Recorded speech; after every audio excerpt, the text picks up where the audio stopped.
I don't trust you. It is 110% a board job.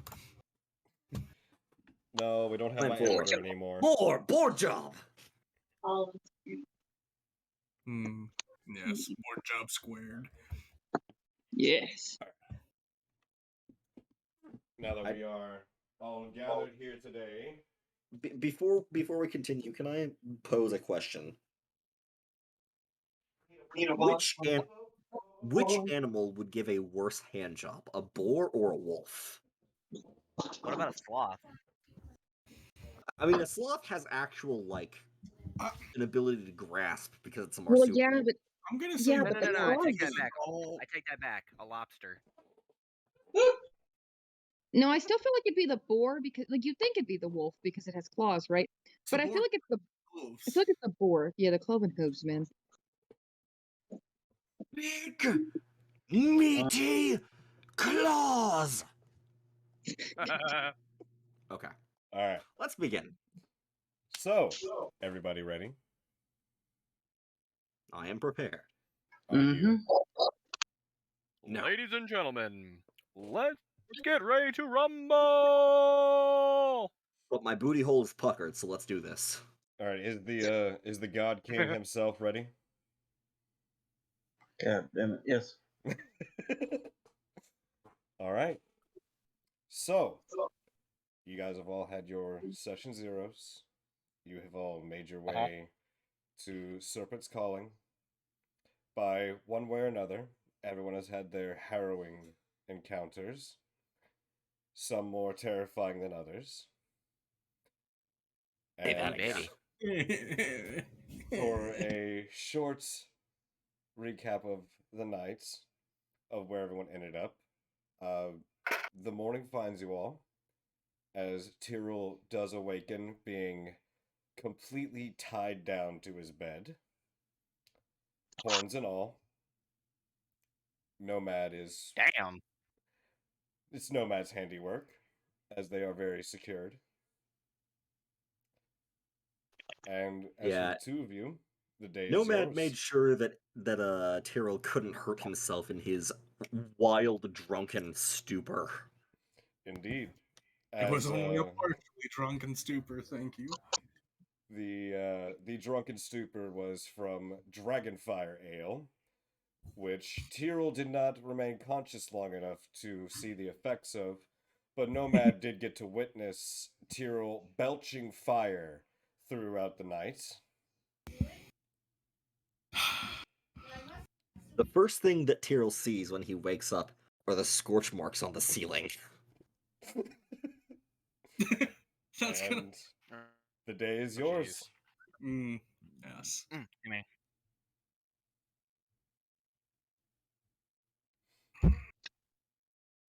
So, just to clarify, Tyrrell, you are very tightly bound to the bed with thick rope. Nomad is sort of just sitting in the chair in the room with a book on his lap. Yeah, so I think my first thing is going to be trying to move and realizing I'm not going anywhere. Hey, Mr. Big Metal Man over there. Nomad looks up and says, "Ah, you are awake." Why the fuck am I tied? He pauses for a moment and then says, "Are you feeling all right?" The fuck is that supposed to mean? Um, No, actually, you know what? I'm feeling great. You know, I'm just not going anywhere. You know, a little stiff maybe, but good.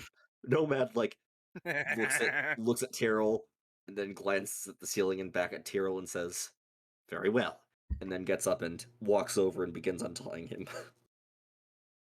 Wise idea.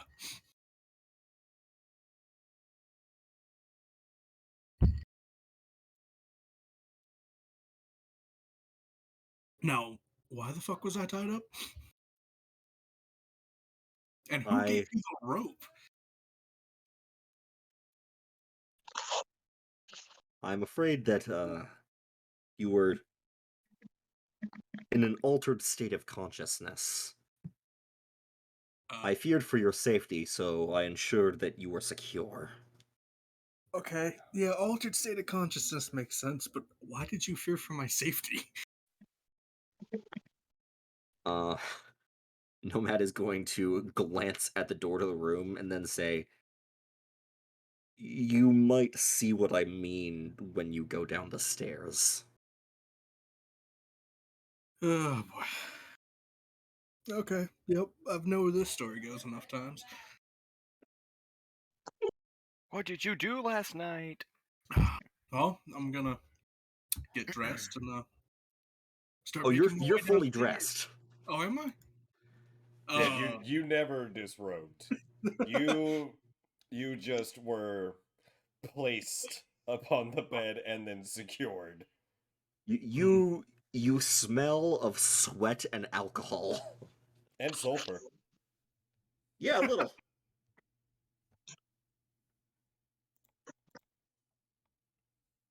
Chanel de la Pitte. It's my favorite scent. Well, at the very least, you weren't naked with the automaton, so you got that going for you, which is nice. Speaking of that, hey, Mr. statue over there that never sleeps. Nomad would look at you inquisitively. Was anyone in this room last night? Aside Besides from us? he's going to pause and say, "There was a visitor." Was it... Of what gender was this visitor?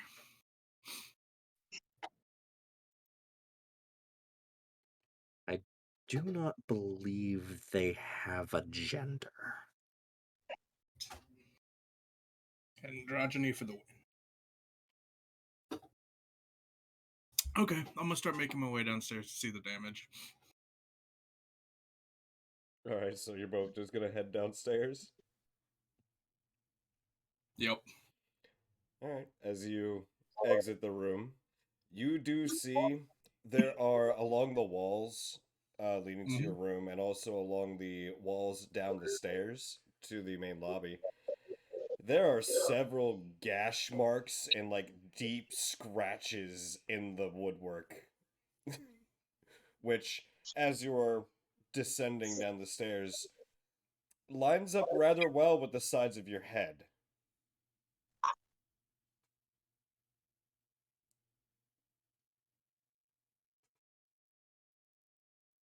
Ricky cut out there, but he was going to say, lines Yeah. up well with the size of your horns. Yeah, I Well, knew the where sides you of were his head. Yeah. The first thing I'm gonna do is just kind of reach up and feel my horn and make sure it's still the size I left it the other night. It's roughly the same size. There's just a few extra little pieces of wood chip in there. Yes. And a, oddly brown, almost like a finish kind of paint coat that's kind of added itself onto the color of your horns. Hell yeah. I traded paint with the wall. Lol. My God. Would we say it's early morning or about mid-morning? This would still probably be somewhere around like 7 or 8 o'clock in the morning. Okay. So you two of you descend down the stairs with the audible sounds of Nomad. And as you get down there, you don't see the familiar face that you had been purchasing from the previous nights, as Garou is not there. He knew this was gonna happen. He might I have. played that stupid shiny shell. They tricked me. Listen. You leave that shiny-shelled bastard alone. But yes, you do not see your familiar turtle friend who was behind the bar. Instead, you see a darker skinned, looks to be about mid aged human male who does not seem to be very happy about being up this early.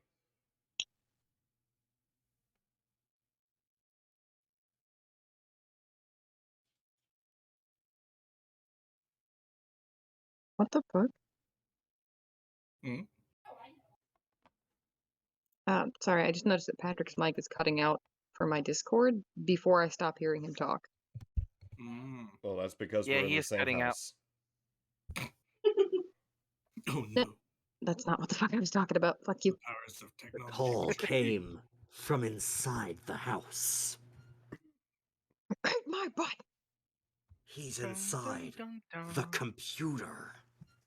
First of all, I'm not on the computer. Joke's on you. I'm on a Game Boy Advance. Wait a He minute. died of ligma. Alright, is that any better? Yes. Yeah.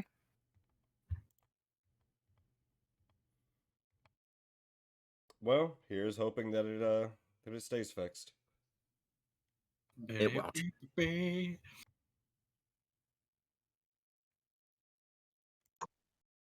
It won't, because it's important.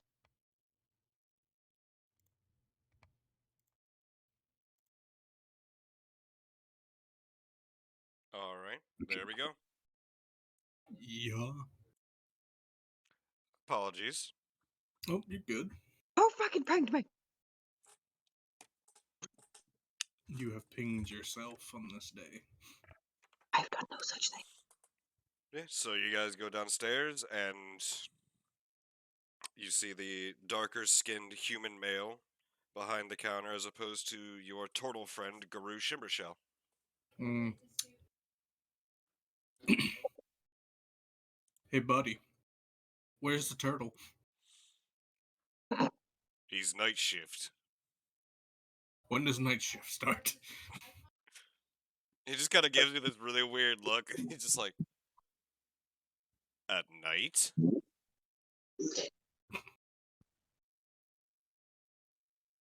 That turtle bastard knew. He's just still looking at you, very confused as to how you don't understand what night shift means. Do you need food, drink, or do you just want to ask really mundane questions? A little bit of each, actually. Oh, wonderful. I shouldn't have Thanks. asked. That's what you get for being morning shift. He shoots you a scalding glance. And then proceeds to head off to the back to prepare making some food. Nomad is already sitting at the table. You can guess what he's doing. Yes, the book of books. I don't understand why we're so fascinated with that book. I mean, it doesn't even have any shitty caricatures in it.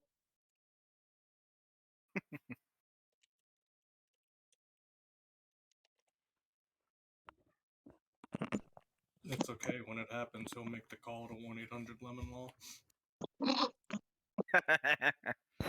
1-800 Empire today. Today.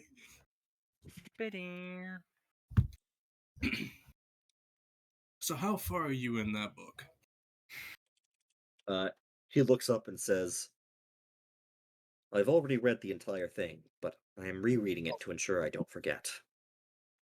You know, I should have saw that coming. What's in that book? It is one of the books that was given to me by Cadmus before we left. It is a diary. Ah, yes. That is it his? As in Cadmus's? It belonged to one, I believe, Eluxtra Arcanos.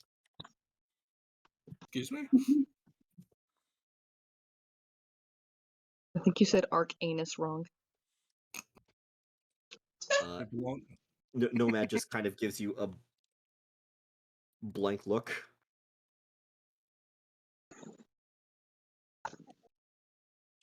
It's about who now?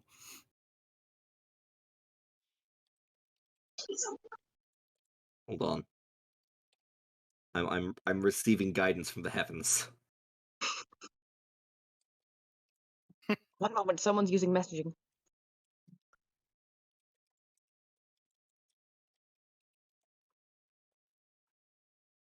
The owner was one N. Arcanaus.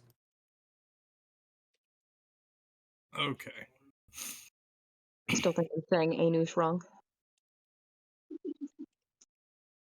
So what did you learn from your mighty book there? He would ponder for a moment and says, "It details, well, the events of a long campaign of sorts, involving a number of exceptional individuals." I see. Well, if you're ever done with that book, I might have to borrow it from you to read.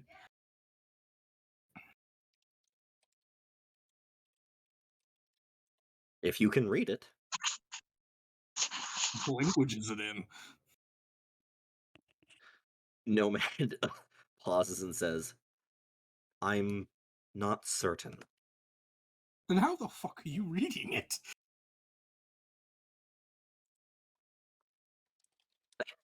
He kind of just looks at you and says, Don't even "I'm say I'm not not sure certain." because you He son of a says, he says it again.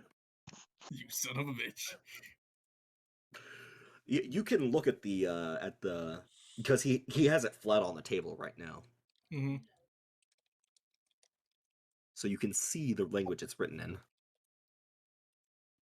So, are you showing him the journal? Yeah, it's flat on the table.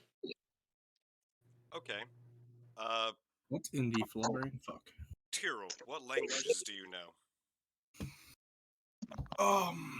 Celestial, Infernal, Common, and that's all, as far as I know. I'd have to double check. You can read it, Hell yeah. though it's a strange mixture of what seems to be celestial and infernal. So some of the words don't seem to make too much sense, but you kind of get the gist. Oh, Sinbad, do you see that thing on Roll20? Yes. The number 5 is my thing for the day. Ah, all right. Keep that in mind. Mm-hmm.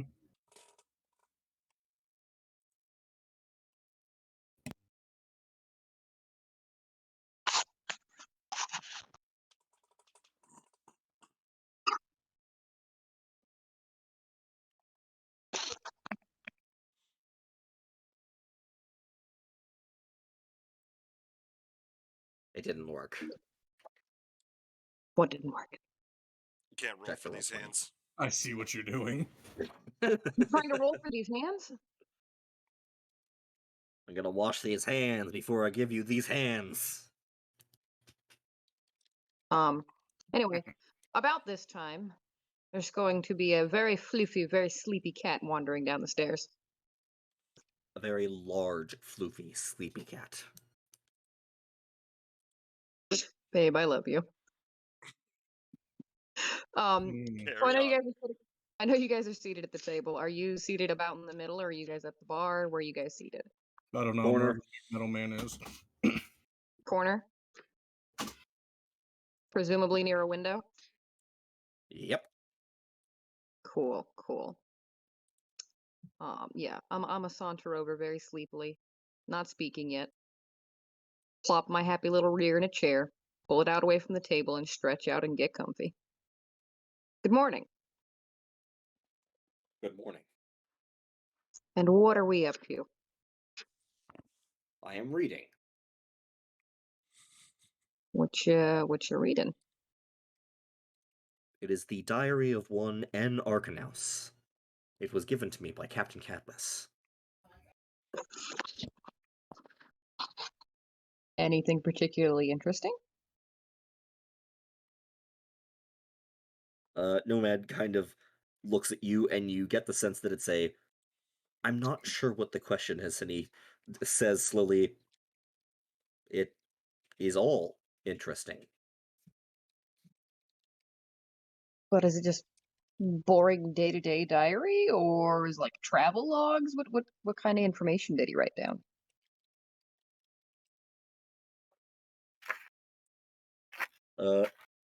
Nomad would like look down at the diary and then back up to you and say, "It is a detailed account of a number of expeditions of sorts conducted by a group of seemingly exceptional individuals."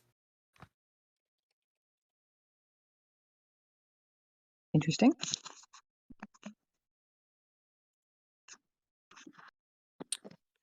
Can I Give me one can I see it? second. Nomad would gently turn the book around to you because it's flat on the table right now, so he would turn it to face you.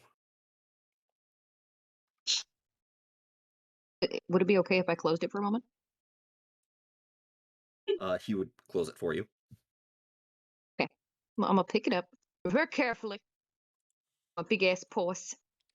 I'm just gonna turn it over, look at it. Describe the book to me, like visual wise.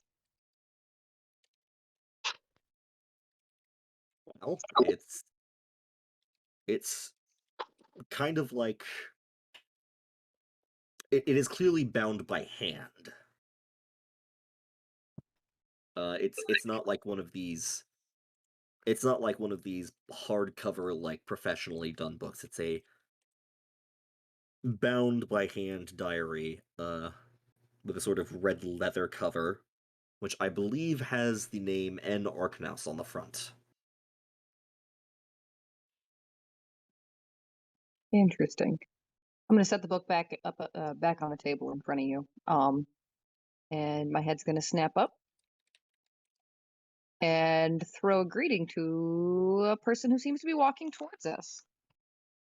Good morning. Can we help you? Elberg looks away like, crap, got caught. She was the only one with a high enough passive perception to catch you. The only one. It's the ears. It's the radar dish ears. It's the only way. Mm-hmm. So, as you kind of all turn your attention, you do now see there's a small halfling who is slowly but surely over the course of your conversation been getting a little bit closer and closer to your table out of curiosity, it seems.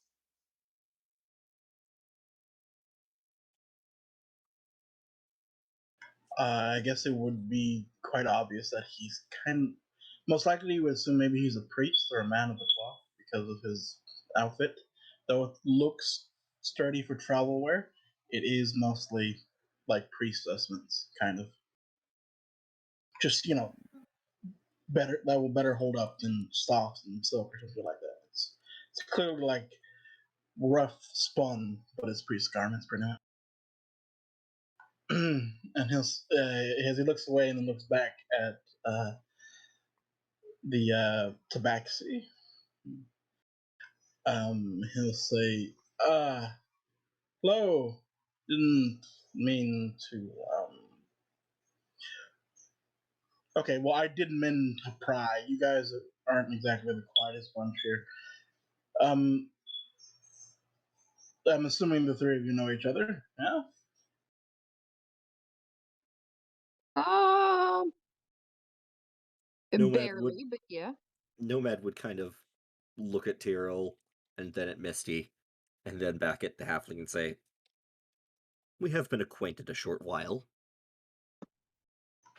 You wouldn't happen to be an adventuring company, would you? Because, to be frank, you are quite the collection of different races. I don't think it's fairly normal to see you guys of, I think, 3 different races Mhm. call around early in the morning around a book in a tavern. Misted's just going to look over the stretched out cat that is herself, very comfy, very chillax, and then look back at the mini ass halfling. Just like, what do you mean? We're Which, totally Mm. the for a quick size reference to our lovely Tabaxi friend, Elbrig, who is this halfling, probably comes up to maybe her knee. I'm 30'2". Okay, so Yeah. almost my hip. Almost Okay, my hip. almost her hip. Yeah. So yeah, I'm definitely looking up at you guys. Ah, yes. A pocket I prince. don't know what Quentin, that means. did you get my question? Go. No, Samson is up in the room right now. Okay. Just checking. I'm. Wait, what do you mean by what do I mean? What do you mean? What do you mean?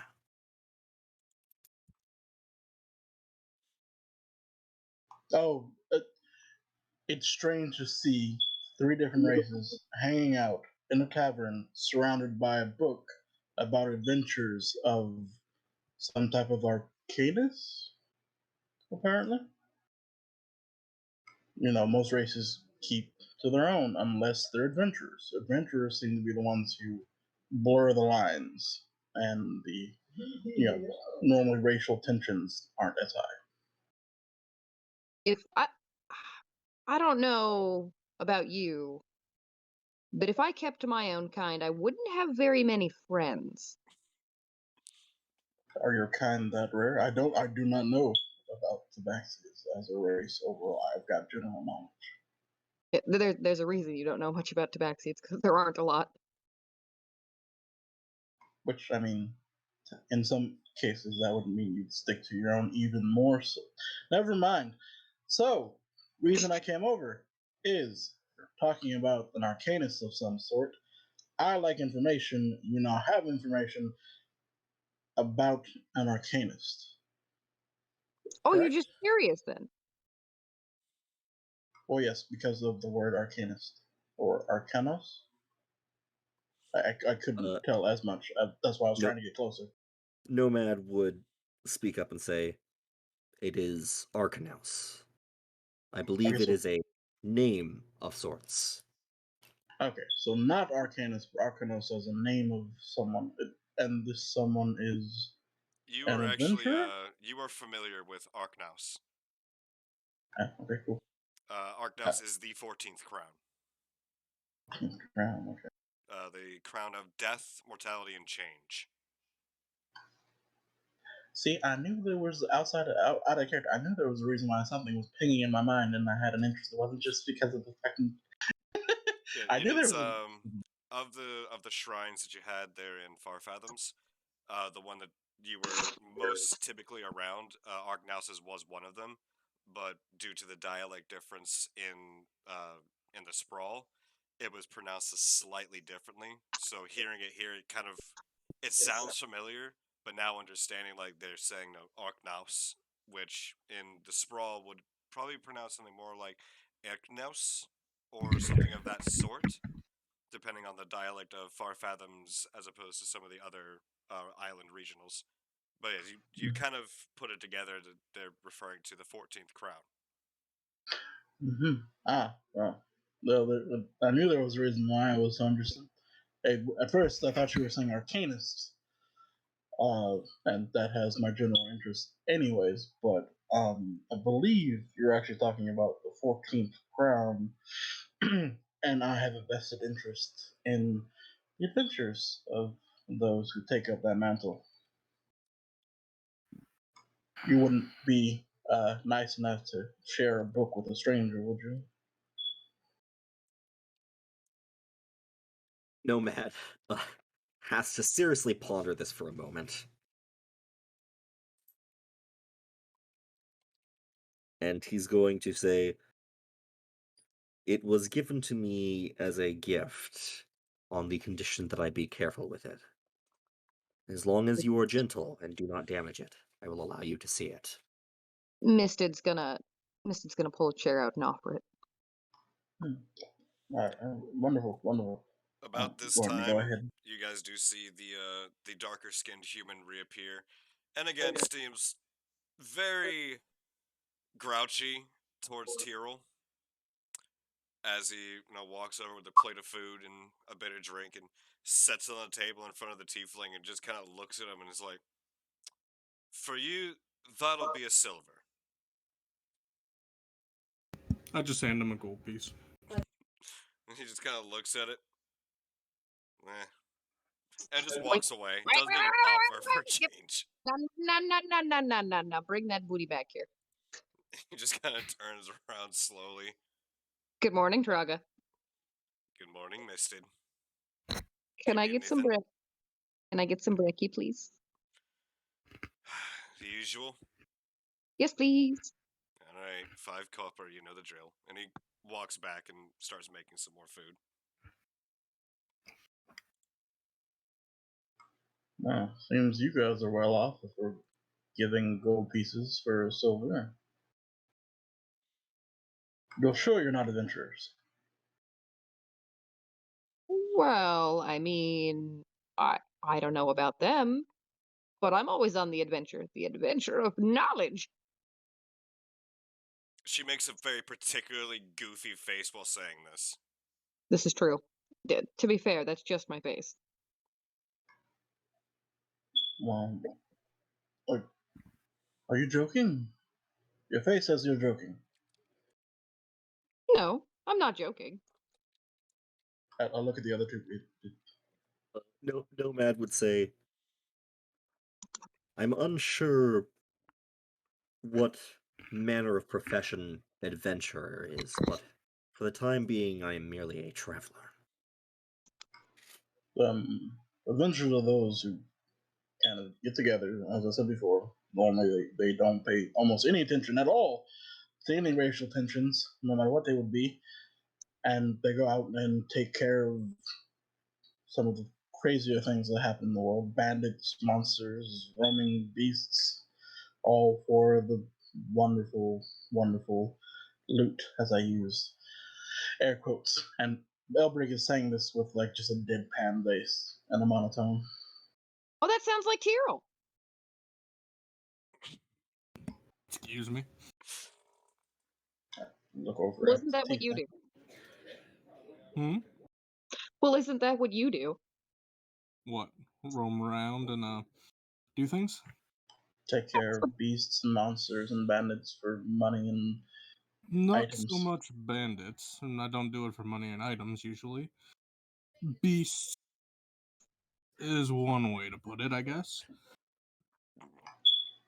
Oh, right. I'm going to actually climb up into the chair that's been offered me because I got it. I was in the process when the barkeeper came over. Sit down, realize that this chair doesn't really work for me, and stand up in the chair so that I can see over the table. So listen, it's okay. The chair doesn't work for me either. So I standing think there those are two leaning, separately reasons, you know? standing there leaning on the table, I say, "Well, my mother would be remiss of me, but hi, I'm Elbrig Hilltumble.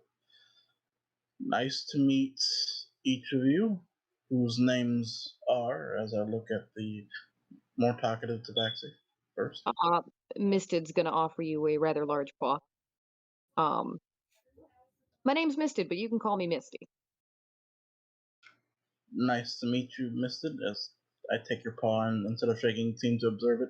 Do claws actually come out of here? What'd you say? Do claws actually come out of here? Or like, can you retract claws like house cats? Okay, yeah. I mean, they do, but I'm not fighting right now. There's no reason to have those out. Wonderful. So you can indeed have claws out when you want them to. She gives him a little flexy wexy. Just a little poke. It's a slight jump. Okay, yep. Confirmed. Wonderful.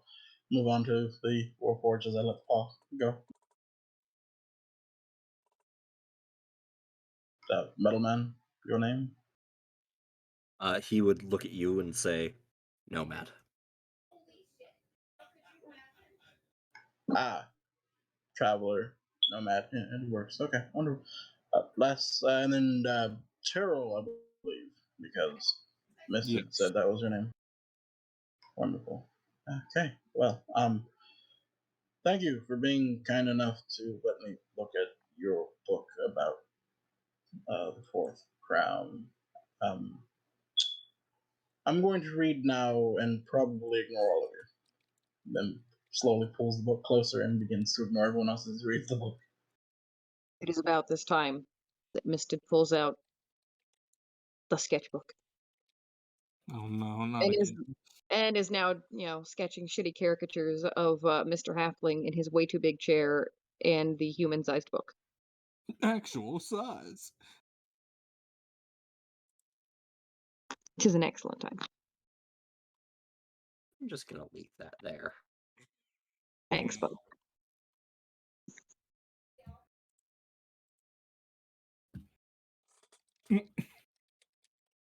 Ping. Seems accurate. Important question. So missed. What languages does Oh. Elbrick know? I'm already. So, So, as Elbrig has the book like kind of placed in front of him, he's kind of looking over it. He sees that doesn't some of the understand the words fucking make words. sense, but the rest of it's just completely lost to him. Like he picks out some things here and there about on the page that he's currently looking at. It brings up tells of a journey to somewhere and something about the 9 of them and then something about returning back home and some concerns, but aside from that, like nothing else really seems to make sense. there's a snort of impatience. Then I look back up at Nomad, who's the one. Nomad's the one who has the book first, right? It's Nomad's book. Right? Yes. Look up at Nomad and said, can you read all of this? Nomad would pause for a second and then say, I can, for now. Because I'm only getting bits and pieces here. What other language is this in? Clearly, there's some Celestial. But what's the other?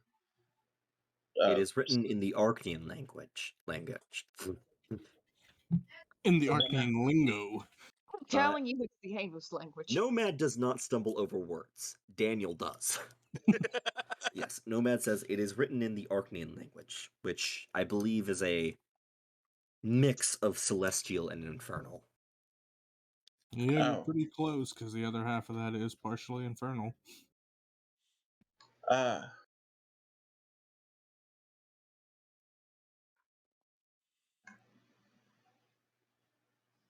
What are you guys in this town for? If you don't mind me asking. Funny thing you ask, I was just about to get to that. So, Miss, Yes. when exactly is a good time for us to set out on this task? Well, certainly not Task? before breakfast. Wait, what task? I'm being blindsided here. There's a task you guys are going on. We're A headed to a responsibility. specific place. Is it dangerous? I hope I not. have no idea. No, not typically. Not typically. Is there a chance that Nomad would not come back? There's always a chance. I really hope not. I kind of need Nomad to read the rest of this book, so Can I come with? I mean, I'm not usually an escort, but I suppose. What do you I don't guys need think? an escort. I'm just tagging along because Nomad has a book I'm interested in. Oh, and also it'd be me and my companion Samson. You're who now? So, My companion Samson. at the mention of the name Samson, you guys hear this very erratic thumping from upstairs. And it's Okay. hard to really pin down, but what you do hear at the name Samson is just the slight thump from upstairs of Oh no. No. Ah, that See, seems he's heard me. see, you say hard to pin down, but the swivel ears and the knowledge of a tail. yes, and Mister, to your ears, it is definitely the sound of a tail thumping very excitedly against wood. It seems he's What? heard me, and What? then would stick fingers in mouth and give out a whistle. As the sound comes out, you hear the very, very excited sound of thudding and some clashing and crashing to the ground and clatter as you hear the sound of a door being swung open, followed by as from What? down the stairs, very happy and very excited, and with slobber going everywhere, you do see a very large mastiff come barreling over to the table.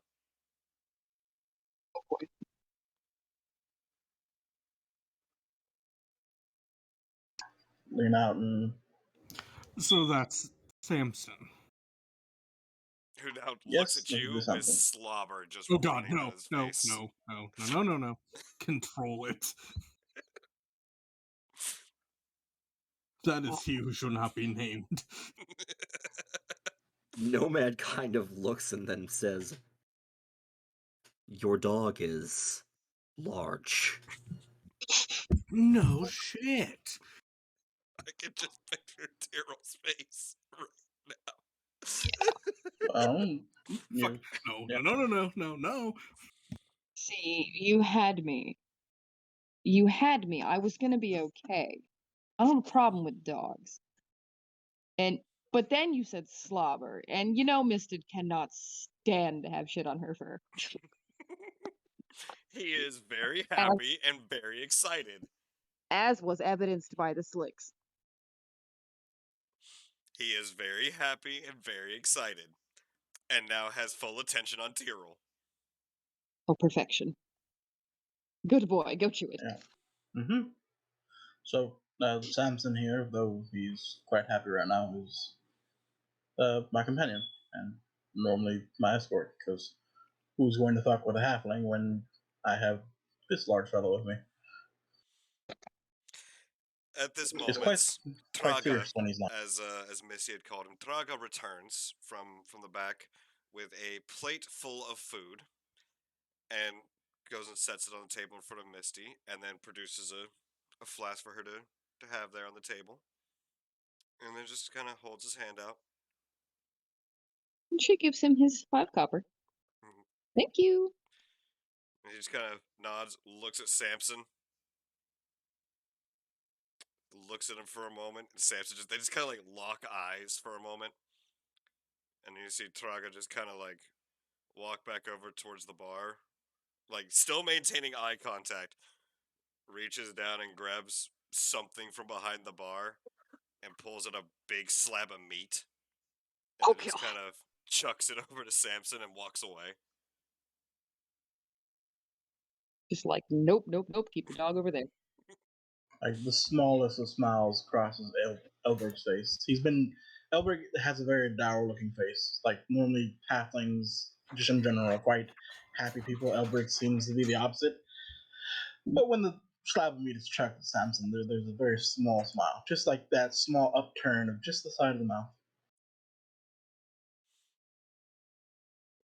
All right, so you all have your food, you have your drinks, you have your conversation. Yes, I can come along, correct? Samson and I. Don't worry, he has his own mount. I see no issue. Wonderful. And then no matter during whatever travel time we do at night, would you perhaps collab with me when it comes to reading this book? So I'm understanding. Just about it. I suppose I could relay to you what is written. Word for word, please. No embellishing or paraphrasing. Interrupt your almost. Much appreciated. Oh, also, There's a I walking guess tortilla. give to make sure that I'm not just some random person going along with you. I have my own capabilities when it comes to keeping myself and Samson alive if anything troubling does happen. Just to put it out there, I'm not some helpless person. Then I'll quickly use minor illusion. Your little copy of Samson that runs, on the table. And it just I have suddenly some another clone of Samson, and he just looks just as happy, but then remembers he has this chunk of meat and just kind of like puts one like whole arm and paw over it, just looking at the illusion. So I will take this Then give it a quick. It does, it's just Samson, miniature Samson on the table, and I give a quick shooing motion, and it goes away. So I have some magic to help out. So you know that I'm not, useless.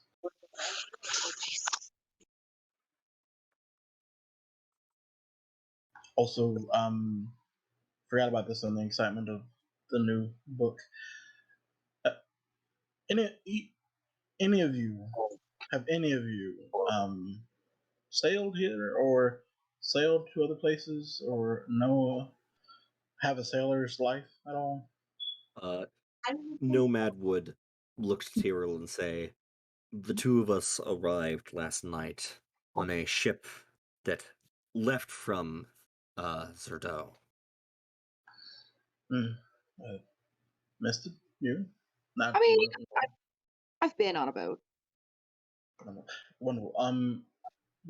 I've heard from a friend of mine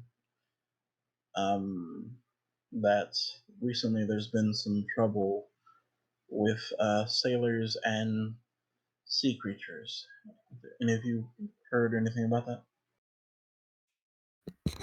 No, Nomad would say, I'm afraid not. The captain of the ship we rode was very skillful and took us through safe waters.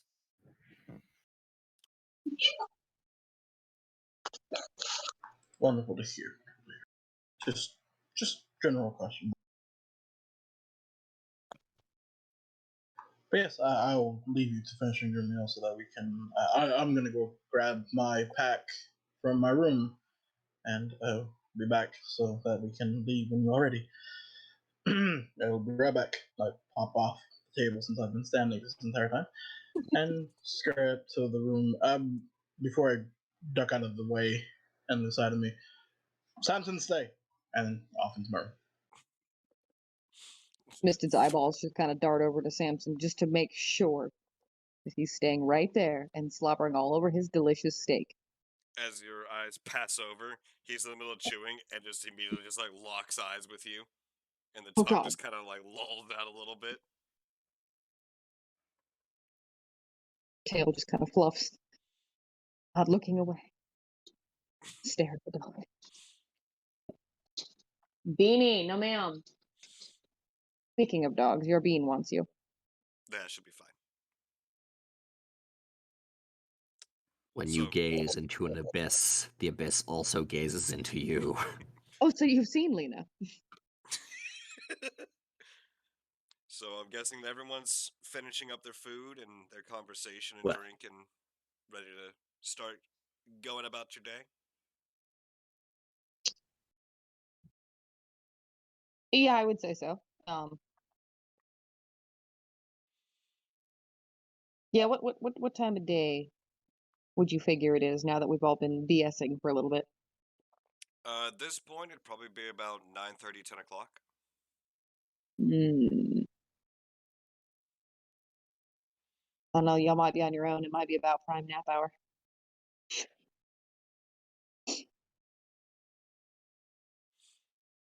Nomad, Tiro, anything else you guys would like to take care of while you're here at the tavern?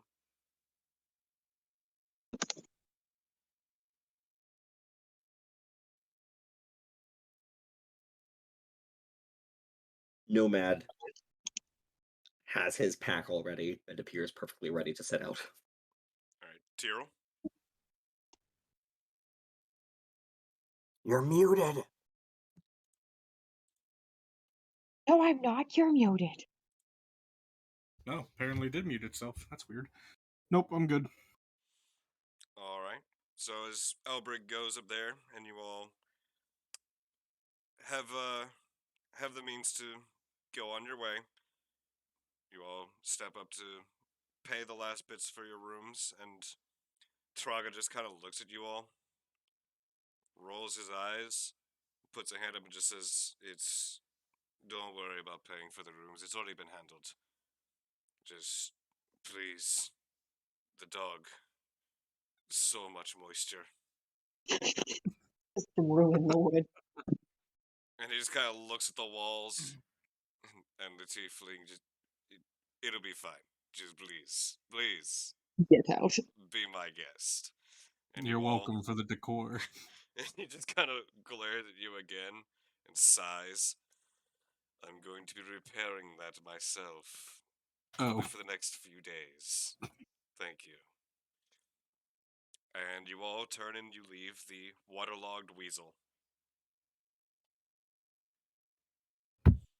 Still one of the best names. it really does suck to be morning shift. Morning shift at the waterlogged weasel. That is his day.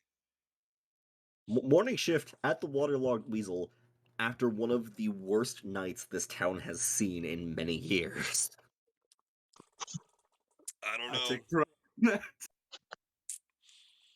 But alright, so you guys all step out onto the streets, or We were in a tavern called the Waterlogged I Weasel. love Mom so Now much. we're outside. I That is love the Mom worst so much. tavern name ever. I think it's the best tavern name ever. I think the weasel needs to be there. Honestly. So you all step out onto the street, and it's the smell of the sea salt and the spray and just the morning mist kind of passing back through, and the Are- screeching of birds. Smells Wait a like a minute. dog. Wait a minute. Morning mist. Are you implying that I smell different in the morning? Yes. How Yes. dare you? You But don't have as your you- afternoon coat in. Shit, you right. As you step out, what are you gonna do?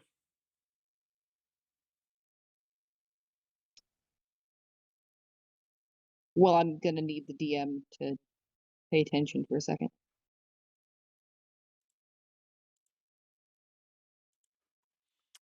Oh God, are you listening? Yep.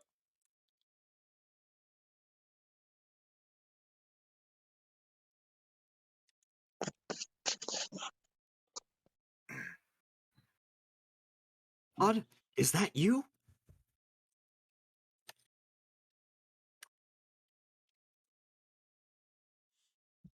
No, this is Patrick. Okay. Does that answer your question? Correct. It does answer my question. Thank you. Okay. So do you guys happen to already have camping gear on you? Because I mean, it's gonna be quite the walk. Nomad kind of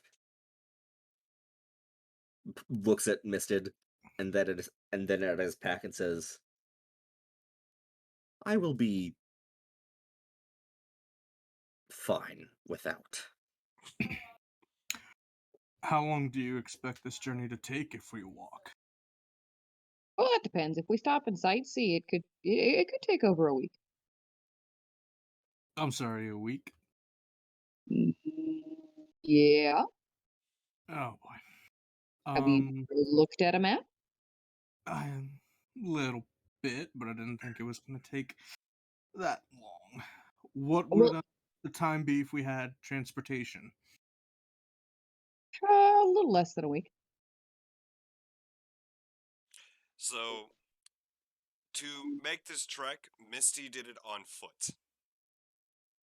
Misty Mm. made the trek from Delvey to Serpent's Calling on foot, and it took about 8 days. To do so mounted, probably take between 5 and 6 days. Okay. Misty's a little big to be riding on this. Yeah, you can ride on the roof if we got one, I'm sure. Don't worry. Covered wagons ain't my thing, yo. But they protect you from the rain. We're going to a well-known area. Listen, horses can carry quite a lot. I mean, Did you that's just make true. a comment about the cat's weight? Yes, I- the cat is fat. Oh Oh, no, man. she's a coming. Nomad, never he make a called me question about their weight. rotund. He said I was rotund. That was not Nomad speaking. Nomad, here's a life lesson for you. Never question their weight. Never. Speaking of which, we're gonna need a reinforced cart to get your metal ass in there. So I guess it is a walking. So, Nomad, upon this mention of reinforced carts and methods of travel, you do remember that Cadmus had mentioned a location where you guys could do something about that. Does it involve a bobsled ting and salmon? It could. The dog now has a use. Oh God. No, that's Thing Elbric's is- mount. But as Elberg is on top of the dog, riding the dog, so I mean, he's always at a use. I don't remember. Should I make a history? Um, Oh God, me again. why don't you check your journal?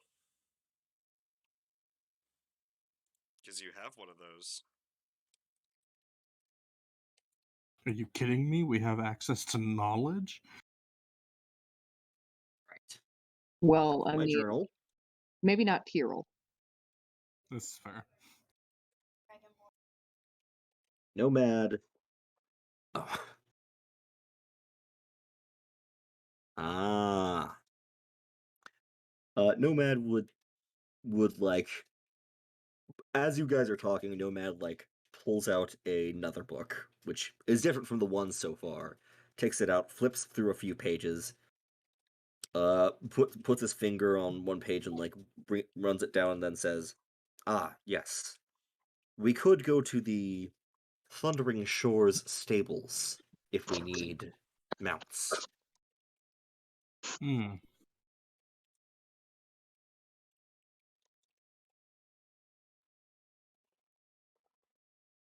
Any idea where this is, Misted?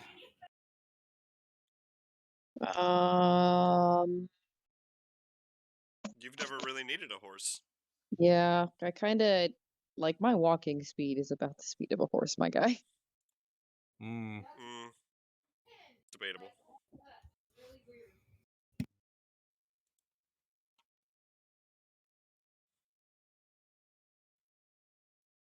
I mean, a horse's walking speed is 60 feet, so not really.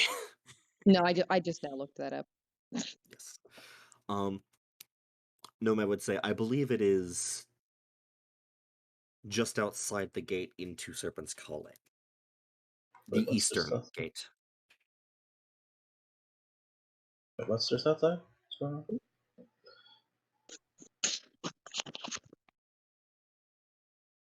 I mean, like, I suppose. I'll follow you until we get out of the city. Nomad would look to Tyrell and Elbrig and Misty and say, do we have all the provisions we need for the journey? A week's worth of food and food, yes. I assume water will be readily available, right? Where are we going again? I'm still not entirely sure. Oh, we definitely did not tell him where we were going. Yeah, kind of glossed over that. I mean, My he wanted the apologies. book. We are traveling to Delvi Ixnam. Daily Excellent. And we're currently okay, so DM, we're currently where again?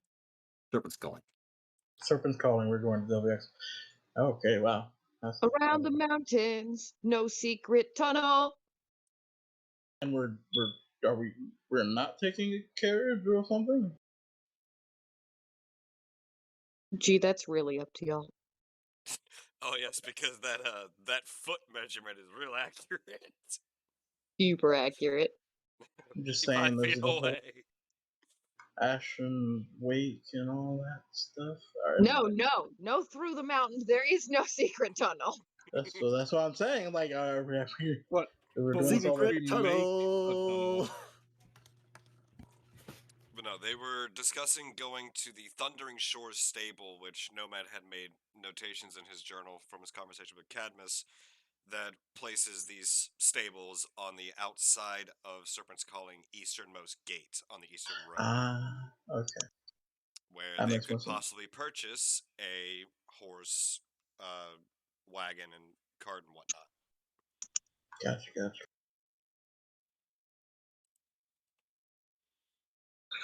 Or at the very least, rent one.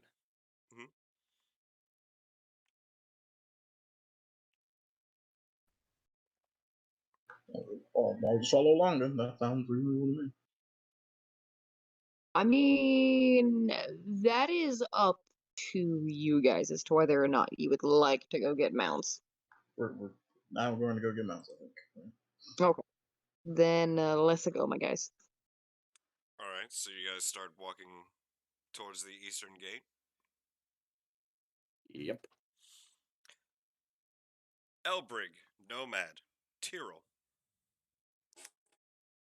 As you guys are all Yep. traveling down the road and down this path, just light conversation here and there heading towards the eastern gate, the three of you spot someone walking towards you slowly that is very familiar to you. Familiar how? Nomad would stop. It's not. No, it's Familiar as in old it's pirate going guy? to incite the violence? This figure seems to be about as tall as Misty, but Oh, hunched boy. over, and there's still the audible tapping of a cane. Oh, son of a bitch. If Nomad had a mouth, he would be smiling. That's concerning. Oh, don't Start worry. walking He has towards seen the you three figure. as well and looks at Tyrrell with just the half smile. I'm just glaring daggers at that bastard over my night. Fucking PTSD inducing, goddamn. You do see Captain Cadmus walking towards you. Hmm. Oh, Nomad, yeah, Captain Candy Cane. as he approaches, Nomad would say, Cadmus, it is good to see you again. The tapping of the cane comes to a stop as he is pretty well close in front of you. And for those, being Misty, that have never encountered this individual, you do see a very, very old Furbolg. Ancient beyond reason, who, even while hunched over, is looming at about 7 feet tall, 7.5 feet tall. He's a bigger boy. And he's got a very, not very flashy, but a very well made and very well worn coat and jacket, seemingly sea washed and sun bleached. And in his gripped under his enormous mitt, there is a very sturdy looking cane that has very intricate drawings and etchings, along with some very beautiful inlaid gems. And he approaches them and, Nomad, it is good to see you. Tyrrell, a pleasure. And young Elbrick, I see you have decided on your path. Nomad, Seems so. have you been taking care of my book? Nomad would nod and say, "It is very interesting. I did not know that you had such travels in your youth." And he just kind of would nod and smile. Well, now it is time for you to have yours. I strongly wait for the day I get to read your book. But until then, and you see him kind of reach into his coat and look at Tyrell with again like that half grin, and he pulls out 2 envelopes. Well, folded letters marked with a stamp and seal, and hands one to Nomad and hands one to Tyrell. It's a bill. Run! No give sees. No Okay, gives what a I miss? Captain Cadmus has handed both you and Nomad a sealed letter, wax sealed with what seems to be his stamp, his insignia. When you get to where it is you are going, give these to the Archkeeper. They should help for each of you. Aside from that, I can do not much more. But Nomad would gently take the letter and say, "I greatly appreciate your help, Cadmus." Indeed. And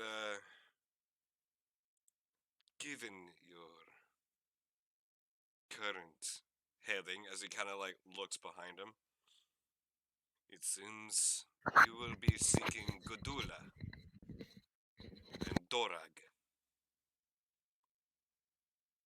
They have a message from me, and they know who to look for. Aside from that, I wish you luck. And he bows his head slightly, and you see him start walking off back towards his ship.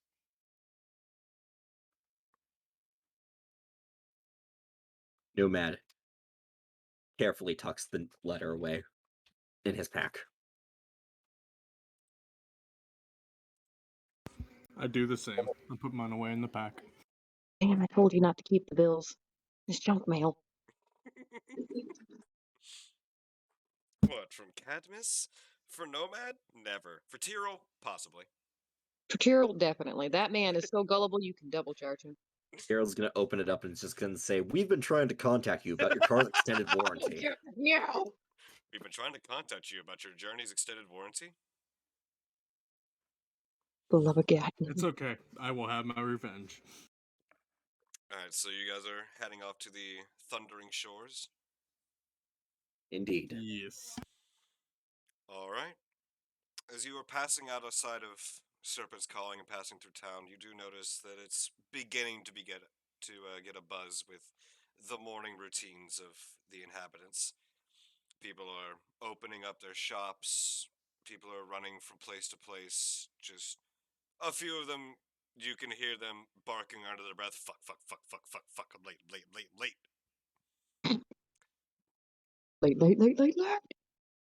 Late. I'm late for a very important date.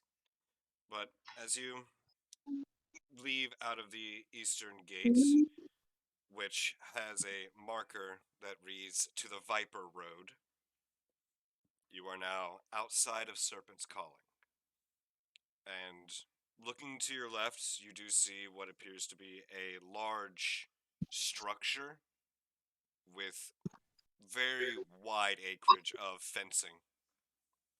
And there appears to be a green-skinned woman standing outside tending to what you can assume is a horse. You're hoping, but that thing is huge. And to your right, you see the shoreline. Guys, you ever just feel baited? Hmm? Do you guys ever just feel baited? Baited? I mean, Yeah, that's man, just what please. y'all see. Yeah, So Ricky's a Bearlock Force master at it. control. Actually, Damn it, Robbie. how well off are you guys? I mean, I'm not hurting. Because a week's journey might be quite expensive. Yeah, food for us, the horses, and everything. Do you not already have food? I have rations, yes. Again, kind of food, kind of not type of thing. They're not necessarily the best.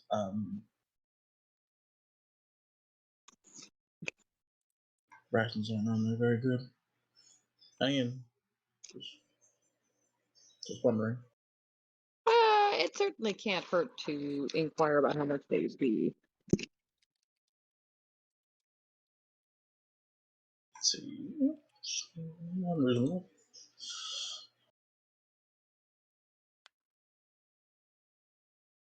So who's leading the way, guys? So, Don't what are you guys You? doing? don't make me be the first one in there. Yeah, you're the one from around here. Yeah, but don't make me do the thing with the horses. Do the thing. Horses. Elberg and Samson will begin to walk forward. Oh no. Nomad would walk forward. Okay, there we go. Oh, That'll double do. no. That'll do, Metal Man. That'll do. If I had words to make a day for you, So you guys are going to be heading over I'd to the sing you a stables? morning. Yes. Mhm. All right. As your ragtag mismatched group approaches the stables, the woman standing there kind of turns around, and you see she is a half orc. And she just doesn't say anything, but kind of looks over the group, and her eyes fall directly onto Tyrell. And she just kind of stares. Yes. She's you ugly. And you see her just kind of like.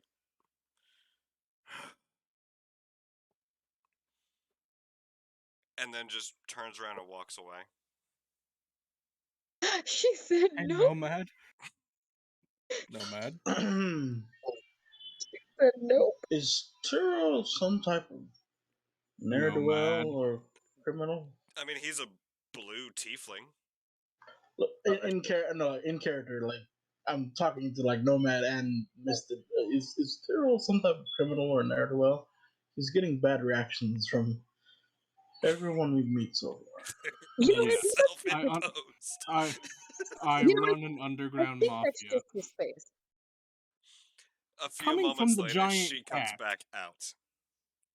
And That- like, aside from her, there is another half orc, male, short black hair with a very loose mohawk. He's got really large tusks and some very deep green skin. And You he know what? just I think walks this is up, what Cadmus meant. and They'll know when they see him.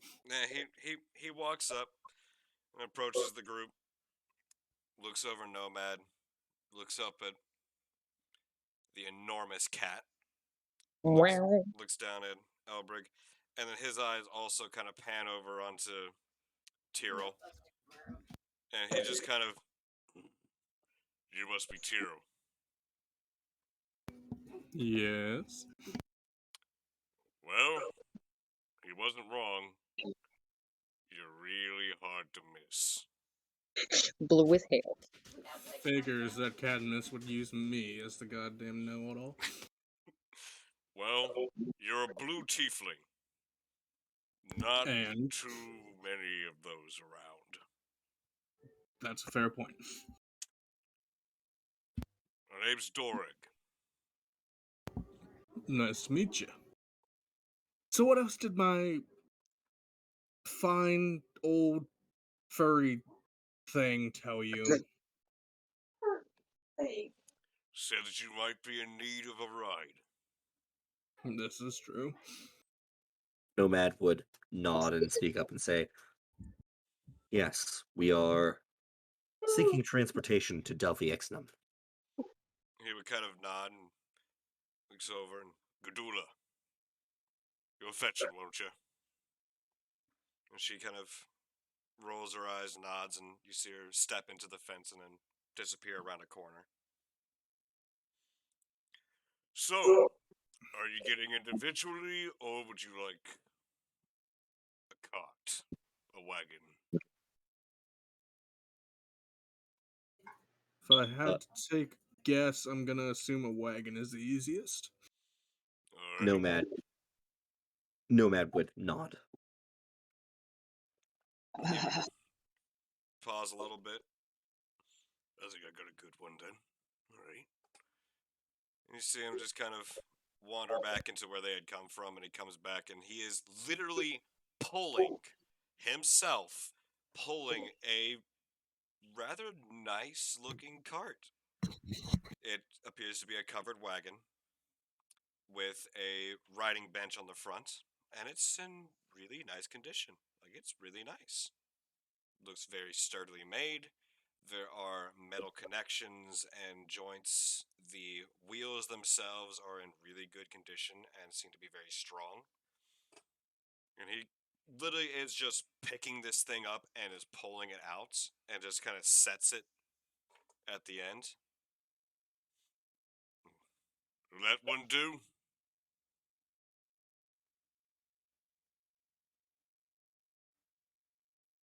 I don't know. Nomad, how about you go climb in it and see what happens? Nomad would nod and sort of gingerly attempt to climb into the wagon. This It holds man. your weight perfectly. Doesn't even buck or bend. Nomad would look up and say, Impressive. "I am truly astonished." And Dorag, looking at his appearance, he seems to have what looks to be like a carpenter or a blacksmith's apron on. And very, very calloused, rough hands. I made it myself. Guarantee you to get you where you're going. Nomad would climb out of the wagon and sort of give it a once over and say, "Your craftsmanship is exquisite." And, no, thank you. I own the Captain's Savior. It's the blacksmith shop. I use it to repair the ships that come into port. And build them if need be.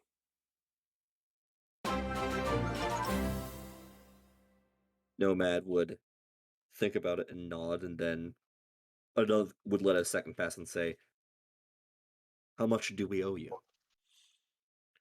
And he just kind of gives it a once over and why don't we wait on that until she comes back? And as he kind of nods his head over, you see her pulling from around the corner 3 very, very beautiful horses. That's each one of them is this smoky gray color, but seem to have touches of black and white mixed in at various parts throughout the mane. And they are relatively large. Relative to what?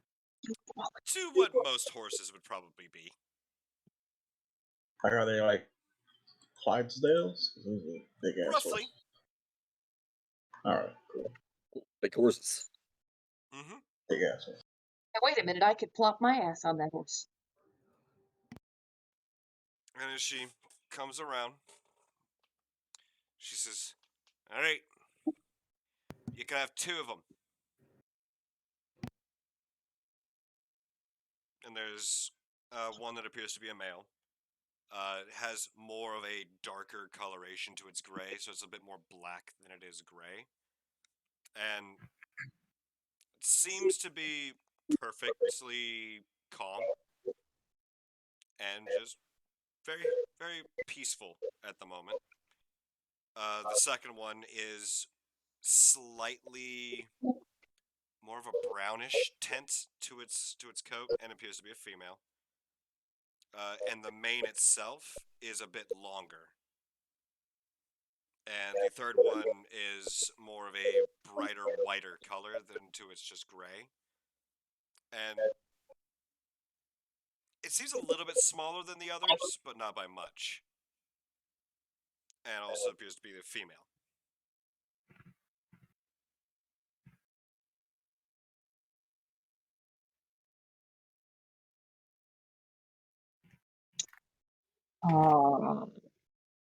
Well, you see, since I'm a creamy white cat, I naturally have to have the brown horse. It's not an option.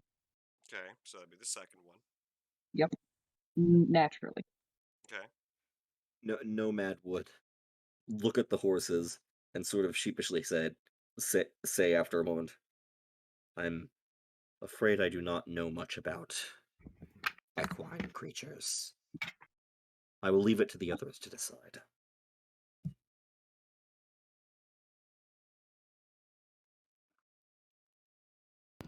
You're definitely going in the cart.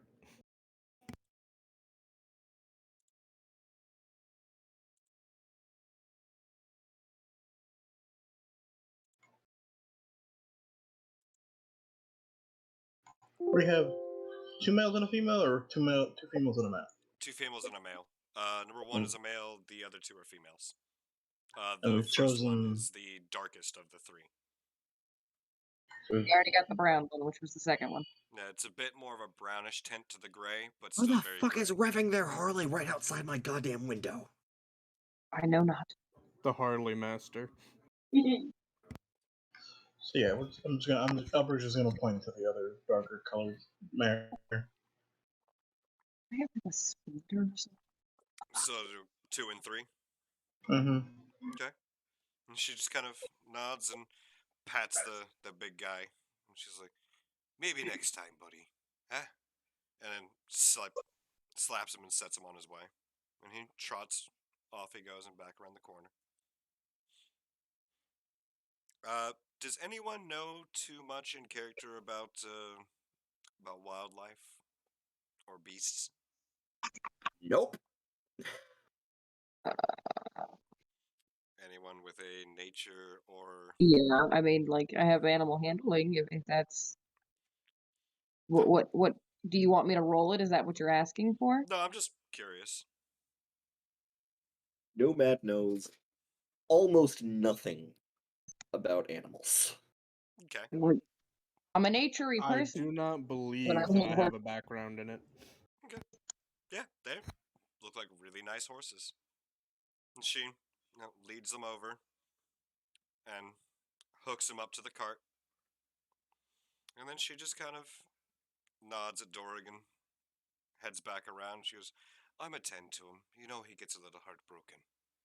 And heads off after the horse that she had sent away.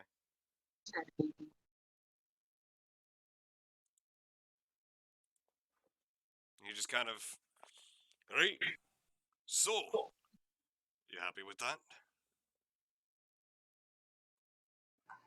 Uh-huh. And he kind of looks to everyone else. Nomad would nod. And you, blue one? I think it works out pretty well. Right. Well, and you see him kind of pull out of his the belt loop on the back, pulls out a set of papers, and just kind of passes through and starts thumbing through them a little bit. Well, usually for that kind of cart, that'll be about 25 gold. For these particular horses, they're about 50 gold apiece. So that'll bring you up to, it's 125 gold. We could knock that down for the price to 110. And he just kind of looks at you all. Nomad sort of reaches into his pocket and sort of slowly turns to look at the others. How much was it again? And he just kind of listening to you guys kind of like go back and forth before he folds up the paper and hands it over to Nomad. Misted kind of fidgets for a moment and hands Nomad 50. Alright, so Nomad, he hands you the papers.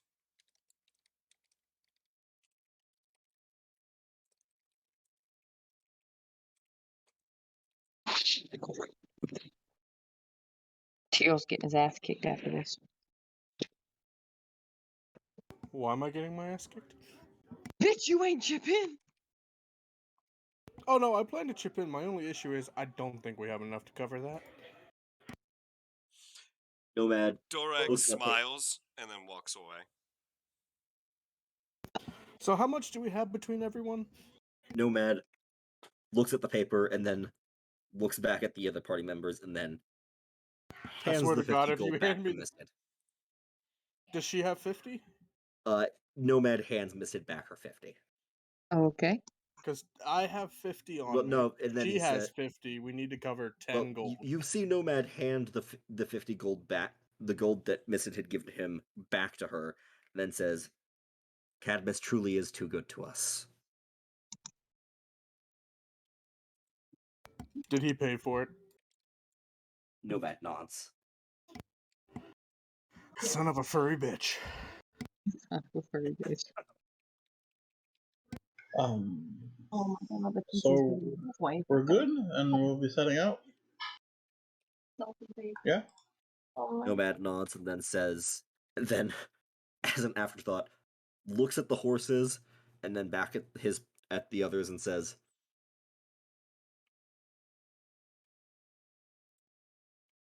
and then he said and says, would any of you happen to know how to drive? No.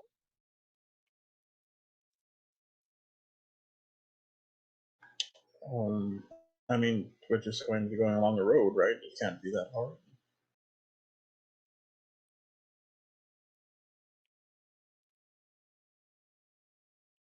I mean, have none of you ever sat in the cart and carriage? And Oh, I've certainly it's never not ridden. difficult. It's not difficult.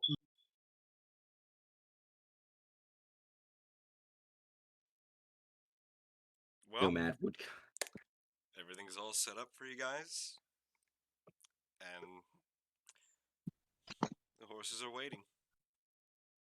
Nomad kind of looks at the reins and at the seat and at the party and at the other three and says, I have no prior experience, but I could attempt to drive.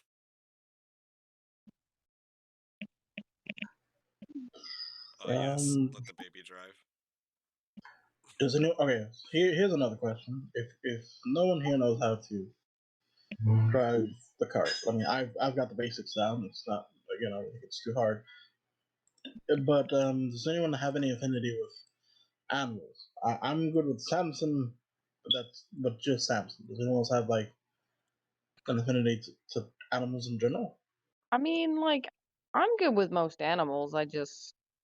You're driving the cart. What? You're driving the cart. I have a background with vehicles if you need me to drive. I'm gonna punch There you we in. go. Speak up, man. You just asked that question. I love watching the chaos happen. It's okay. I just wanted to see what was going to happen. Cause you physical harm, boy. This is why Cadmus gives you shit.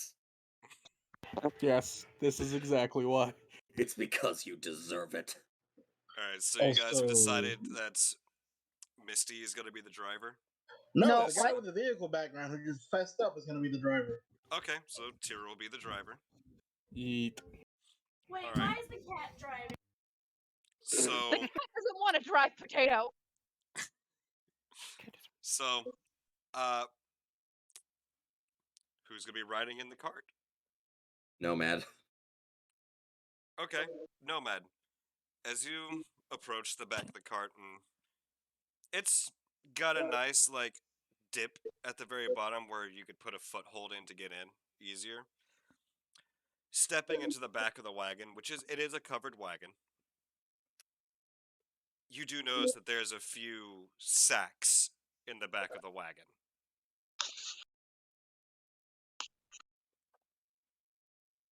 It's about 2 or 3 sacks. Nomad would sort of settle down into one corner of the wagon and sort of, out of curiosity, reach over and slightly open one of the sacks just to see what's inside. It's feed. Horsey food. It appears that to this particular establishment, upon the purchase of a horse and or horses and vehicle, they do provide you with a means to feed the animals. And just to be clear, are we purchasing this or are we renting it? Well, if Nomad were to pass you the paperwork, it says paid in full with Cadmus's seal and signature. These are yours. These have been purchased. Okay.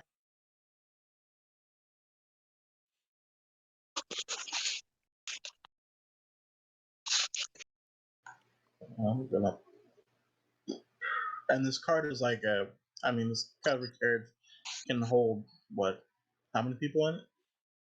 The size of this cart, probably about 8 people. All right, yeah, I'm gonna hop in and have Samson hop in too. All right. Like, legitimately just chill against Samson like he's a couch. Yeah. Just chill. All right. So you guys are gonna go ahead and head out. Mm-hmm. All right. With that, I'm gonna say we can stop right quick for about a 10-minute break. All right. So, you've all boarded upon the carts and the horses. This has been paid in full, and these horses and cart are now yours. Are you finished with your D&D game? No. Oh, there you are. How long is that going to go on? Probably about another hour or so. What I'm wondering is, later, do you want to go ahead and start on Return of the King? Nah. I'm not gonna want to do that until. Okay. What time do you Wait, Return of the King. Are we watching Lord of the Rings? I'm down. If you guys want to come watch Lord of the Rings with us, you're gonna have to wait until at least Wednesday next week. It's been a while. I need to rewatch Lord of the Rings anyway. 7 to 3:30. All right, so you were all mounted up into the horses and cart, the wagon, and just waiting on a direction. As The horses be here. Misty, where are we going?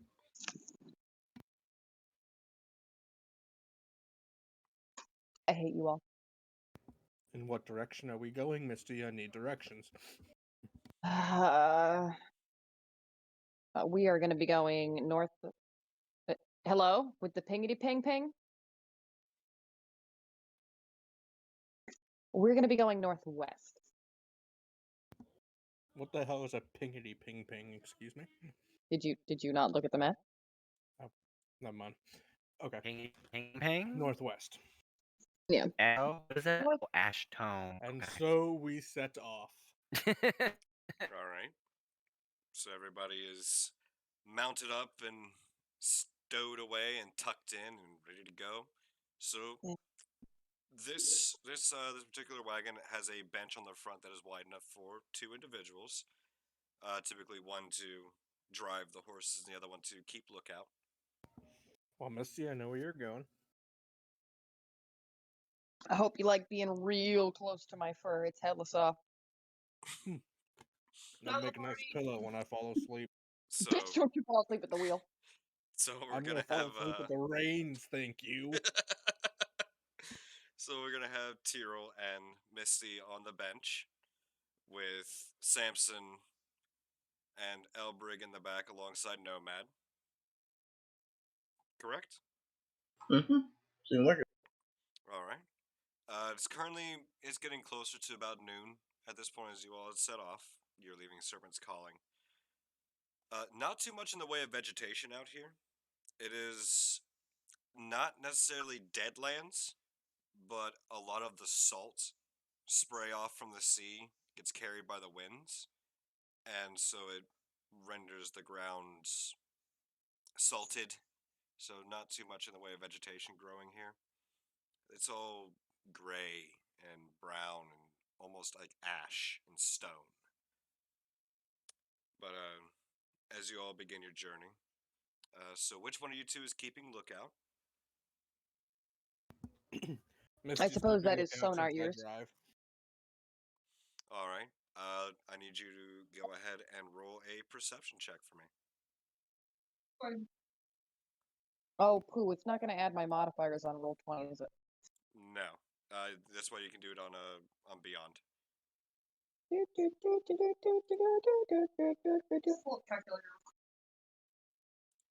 Oh, yeah?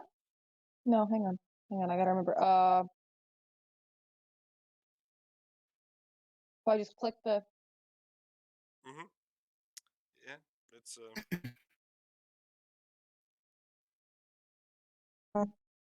well, okay. I'll keep that in mind. I'd like to know how. I will keep that in mind. Yep. I'd just like to know how. I mean, How bad was it? No, hang on. Don't say anything because they don't need to know. But I'm gonna do it again just to see what happened. I mean, does watching the game live, I already know. Is Tyrell helping That's you? heartbreaking. I could say I'm helping her, yeah. All right. Yeah, we'll use this second roll then. Okay, good. Wow, how gracious. Omniscient almost. Honestly, it's almost like I have the power of God and anime on my side. You have the power of nothing. That's why you rolled that. All right. So as your party begins to adventure and following the road, the sky is rather still overcast. There's shreds of sunlight peeking through here and there, and the sounds of the waves begin to get further and further away. Not too much to see. It's a rather bland kind of travel. It's nothing really jumps out at you as, oh man, look at that view. But it's peaceful, calm, dark, but calm. And as you progress throughout the day, nothing really seems to happen. It's just a casual journey. And after some more time passes, and you begin following this winding road through the stone and dirt, you begin to see what looks to be some kind of a town or a village on the horizon. Probably about another 4 or 5 hours of travel. Now at this point now, it's probably somewhere around 2, 3 o'clock in the afternoon. And there's another road that bypasses it. But it could be a nice place possibly to stop and maybe get out and stretch your legs, maybe. Like, who knows? But the day is yours. So what are you doing? Well, you know what Misted is doing. It's not a mystery. You're navigating. Sure. I'm navigating. I definitely do not have the book in my hand. I'm gonna look at Nomad and kind of. Who the fuck is Captain? And how do you guys know him? Because he's done a lot for you guys in a very short amount of time. Nomad would consider for a second and say, Captain Cadmus is a very experienced and well-connected individual. Well, that's putting it lightly. I hate to say this, but that's obvious. Nomad would disregard the snide comment from Tyrell and continue on by saying, he was, at one point in time, a member of a group of talented individuals with a mission to protect the world. As such, he has been to many places and seen many things.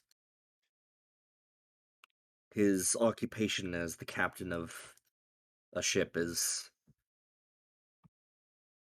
his way of giving back, I believe, to those in need.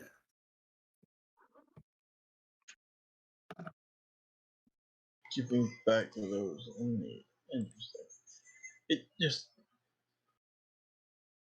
I should ask some more questions while I had the chance.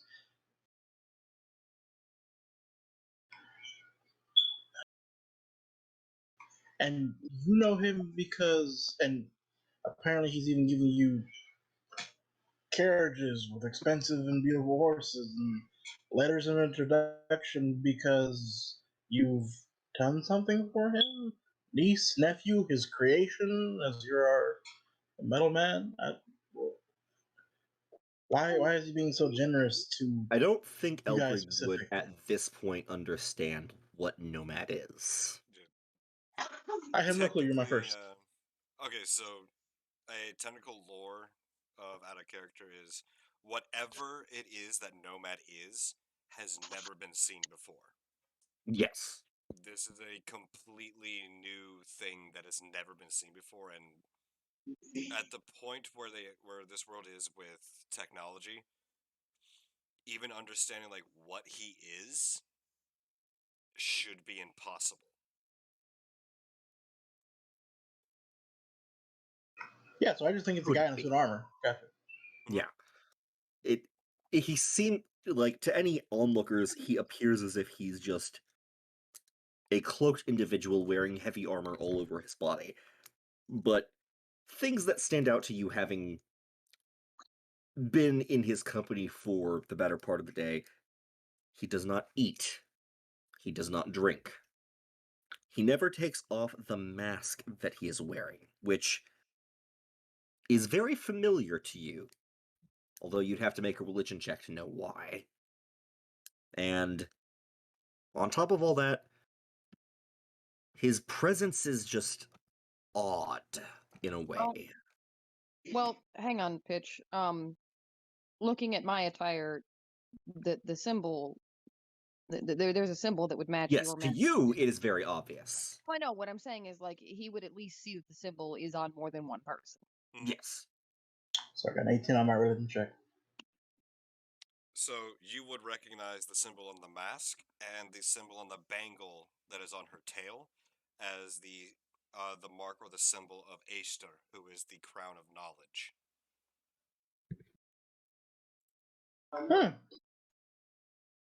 So I'm hanging with a very tall Catwoman with the crown of knowledge symbol, and then a man in full metal plate gear, I guess, who is cloaked and also has the symbol of the crown of knowledge. That's an interesting combination.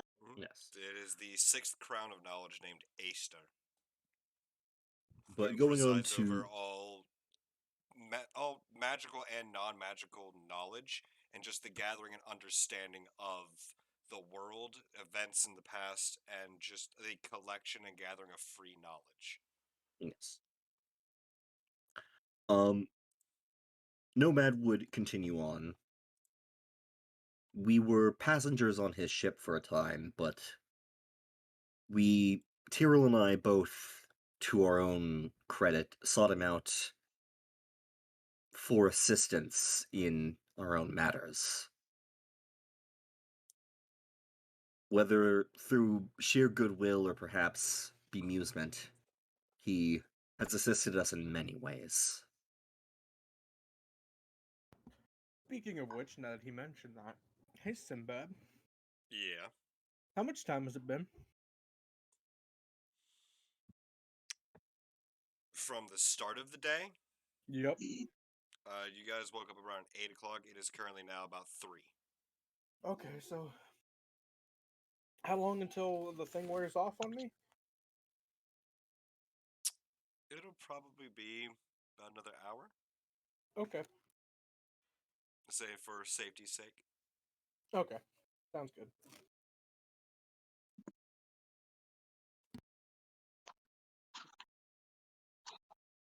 Yeah, so for right now, you're fine.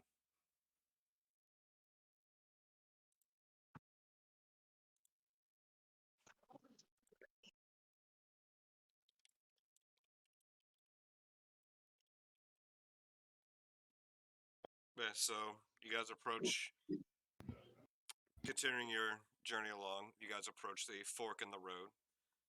One leading to the right, and another one leading to the left. The one leading to the right seems to be heading towards this small village or town, and the one on the left seems to bypass it entirely.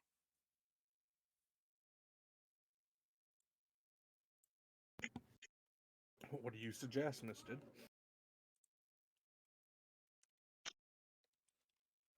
Well, that depends. Do we want to stop off and see the town? Or are we in a hurry? Is there anything worth seeing in the town? Hey God, me again. Could be. God is very helpful in this. I'm in no hurry. I'm just going where the wind takes me right this minute. I'll peek my head back and consult the people in the cart and see if they want to stop at a town or continue on.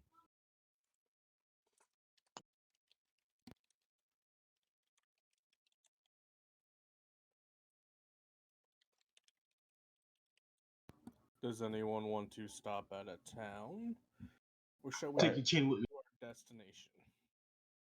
Nomad would kind of see the town and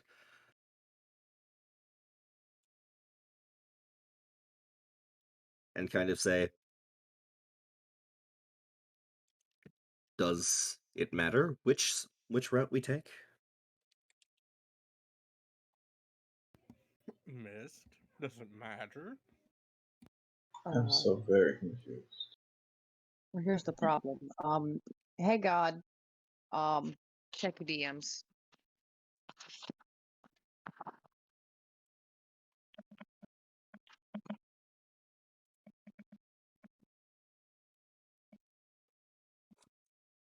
You know, it'd be really weird if it turns out the only prayers that get answered are when people address God as Daddy. Hey Sky Daddy. Hi, Daddy. Well, I'm not praying to nobody.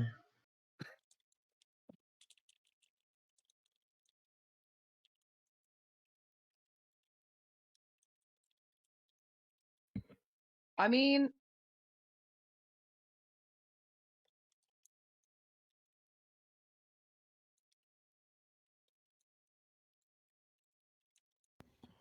How about we just go towards the village and we'll use it as a resting point to feed the horses? yeah, I'm fine with that. Okay. Alright, that is what I we'll do have then. no opinion because this is your guys' task Just Listen, coming I don't along know with. the horses. Those things eat. Gotcha. Nomad, you ready? Do you choose to stop? We shall feed the horses there. Kind of quiet right now, Apex. Is He it asked okay if if you're we okay go with to the that. town and feed the horses? Nomad would say, I am unsure of how often horses need to eat, but we probably should. All right, then we go to They the village. they at the Alright. very least probably need water. So you guys are gonna head off towards the town on the right. Yep. All right. From where you currently Also, are, it's probably gonna be about another 2 hours before you actually like reach the town there. looking at Nomad and talking loud enough so that everybody can hear me.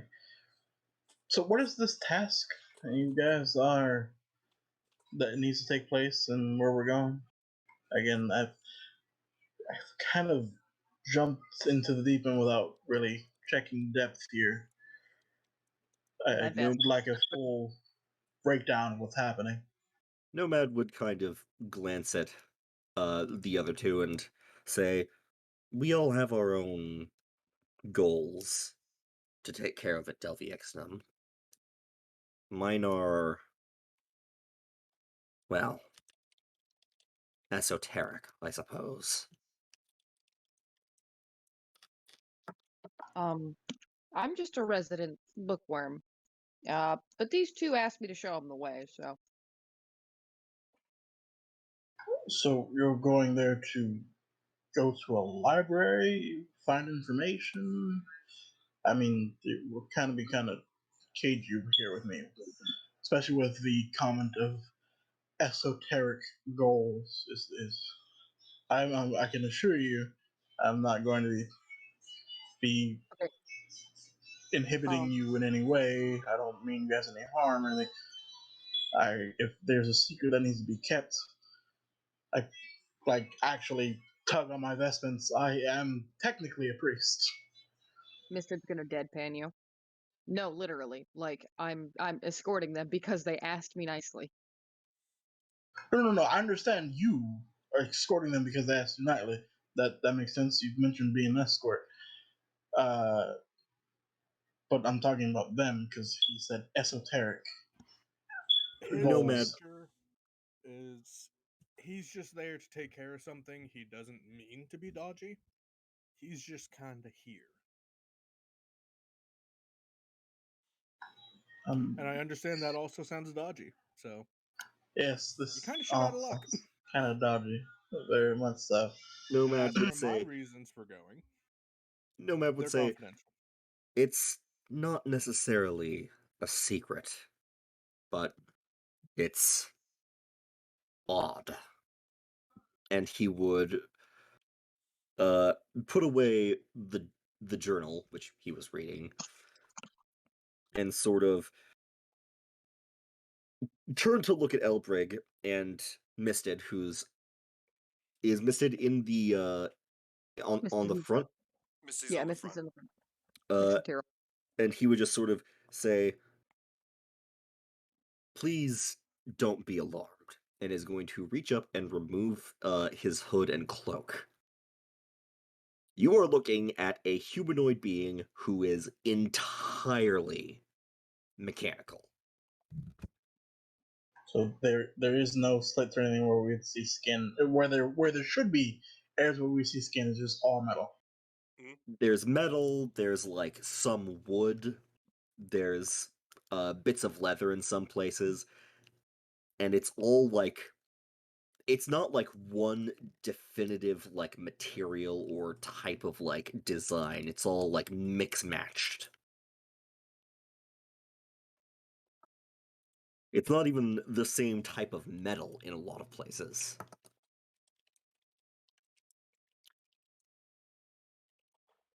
Kind of flinch back at that.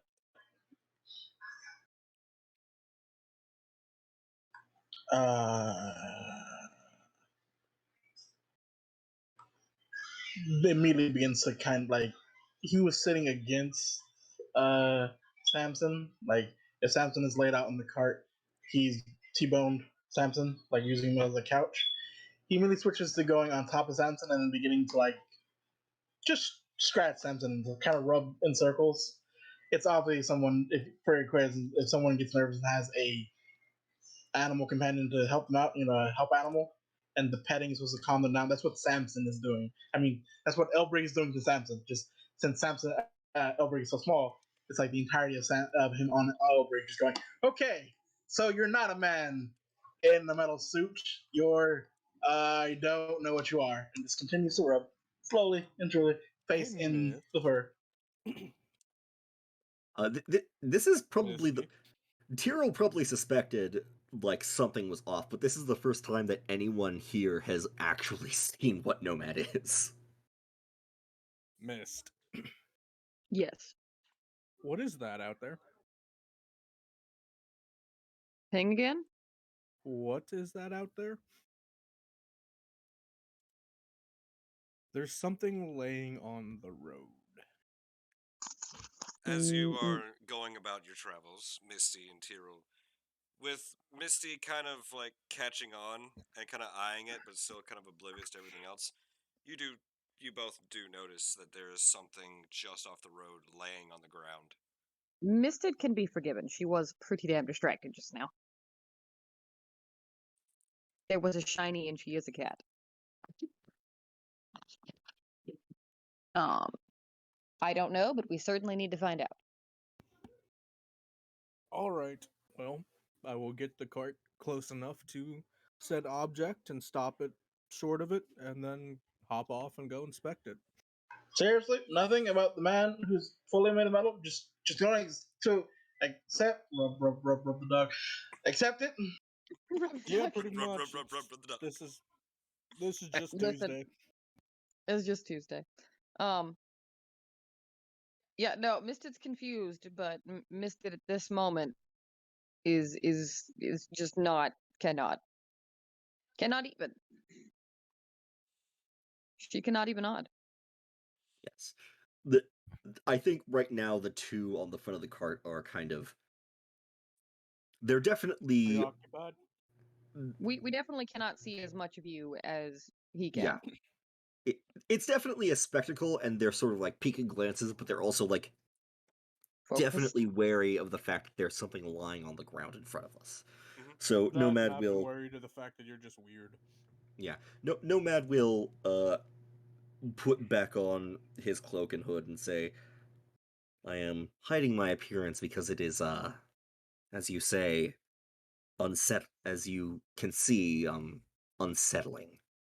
As for what I am, that's a question that I hope to have answered at Delvi Ixnam. Why would it be answered in Delphi? Excellent. Continue to you hear this muffled as my face is fully planted inside my dog. Sir, I'm not even looking at you anymore. Alright, so Tyrell has gone to investigate what this is. Tyrell, as you approach this shape, this figure on the ground, as you get close enough, you realize that this is a body. Oh. It looks to be the body of a furbolg. Oh. With a good number of arrows jutting out of their body. Oh, okay. It's a furry pincushion. I understand. I'm just gonna reach down and pluck an arrow out of it. You hear a groan of pain. Oh, it's a living pincushion. This gets better. Oh my! There's something wrong with you. I'm just gonna kneel down and poke it with the arrow that I just pulled out and see what happens. It is unconscious, but does make some grunting sounds. Nomad is Misty. like What is it? It's alive. That's what it is. Oh no! Nomad is kind of glancing out of the cart and saying, I believe that person needs medical attention. I think he needs the arrows removed first, so who wants to do it? Looked up Okay. from the dog. What Mr. person? Missed it the coming. All right. So as you come over and Describe it to me. you see a furbolg covered in blood, face down in the dirt, with no less than now 7 arrows poking out of it in various places, I'm just inspecting the arrow. though they do still seem to be breathing. Oh boy. Whoever shot those arrows like had that terrible old- aim. Hang on. Stormtroopers.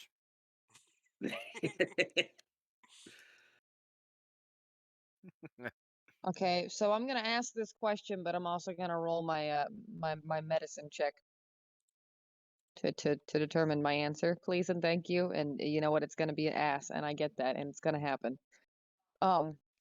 This I fucking swear there better not be. this man gonna live? As This long man as I don't gonna pop another die. arrow. This man gonna die. With that, looks like it could go either way. Oh boy. You're more of a bookworm than someone that spends time with the sick. These are true facts. These are true facts. But I did. they're breathing. They seem to be still breathing and responding to pain. Hey, small one.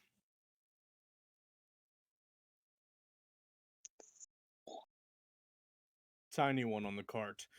I don't remember your name. Oh, I thought you were just being a dick. My name's No, I Elbrick. just don't remember your name. Okay. Elbrick, you said you know magic, right? Yes, I do.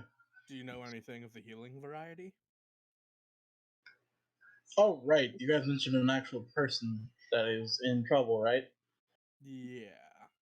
Yeah, that's a real person, as it If you turns wanna out. call it a person. It's a furbolg. Okay, right. Yes, here, let me come out there. Get off of Samson, but keep Samson with me as I exit the cart and go to the fallen person. Whoa, well, that's a lot of arrows. It's a porcupine. Don't worry. Why are you holding one? Don't ask questions. Just heal. There's no need to worry about what I've done. As he is just doing 1 point of damage every time he pokes him. I've only poked him twice, thank you. If he was at 0 hit points, man, this man's gonna die. He's gonna bleed out. Stop it. So as I go, I had to inspect the hero for poison. I'm gonna go ahead and Samson has a collar on, and on that collar is what seems like a miniature lantern.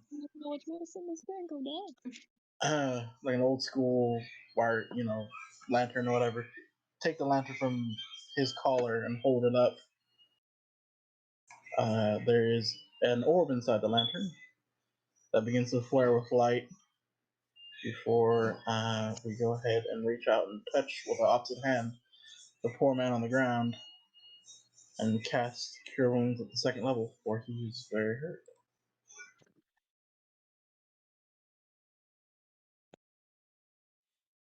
And heal the man on the ground heals for 11 points. All right. As you guys watch this orb and this lantern glow, a strange, almost fire-like light goes into where these arrows have been plunged in, and one by one, they seem to be pushed out and bloop, bloop, and just fall to the ground as that little firelight seems to burn the wounds closed.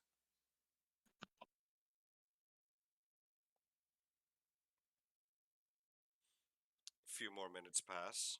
The breathing is still there. It's still breathing. Misty. Still alive. Still alive. Still But breathing. it didn't open its eyeballs. It's still face down in the mud, unconscious. Yes, it is. Nomad and getting would, rather Nomad impatient. Nomad, after like 30 seconds, after everybody else has already gone over there, would go over there and, seeing that all the arrows are out, would say, "Is he still alive?" He With should that, be. a sudden sucking of air and a gasp as this one comes back to consciousness. Since he's alive, I'm Ugh. gonna collect all the arrows that popped out. Oh, what happened to me? Well, my So- friend, you became a porcupine. I We did. found you face down in the dirt with many arrows in you. Oh, the village. What happened? Oh my gosh. Oh, we were attacked in the middle of the night.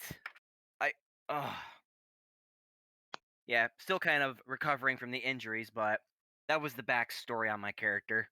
His village got attacked by whatever it was, and he's still kind I of know. reeling from what's I going was there. on. Well, yes, I know you know. But none of them know. Exactly. Nomad yeah. would say, "Your village was attacked?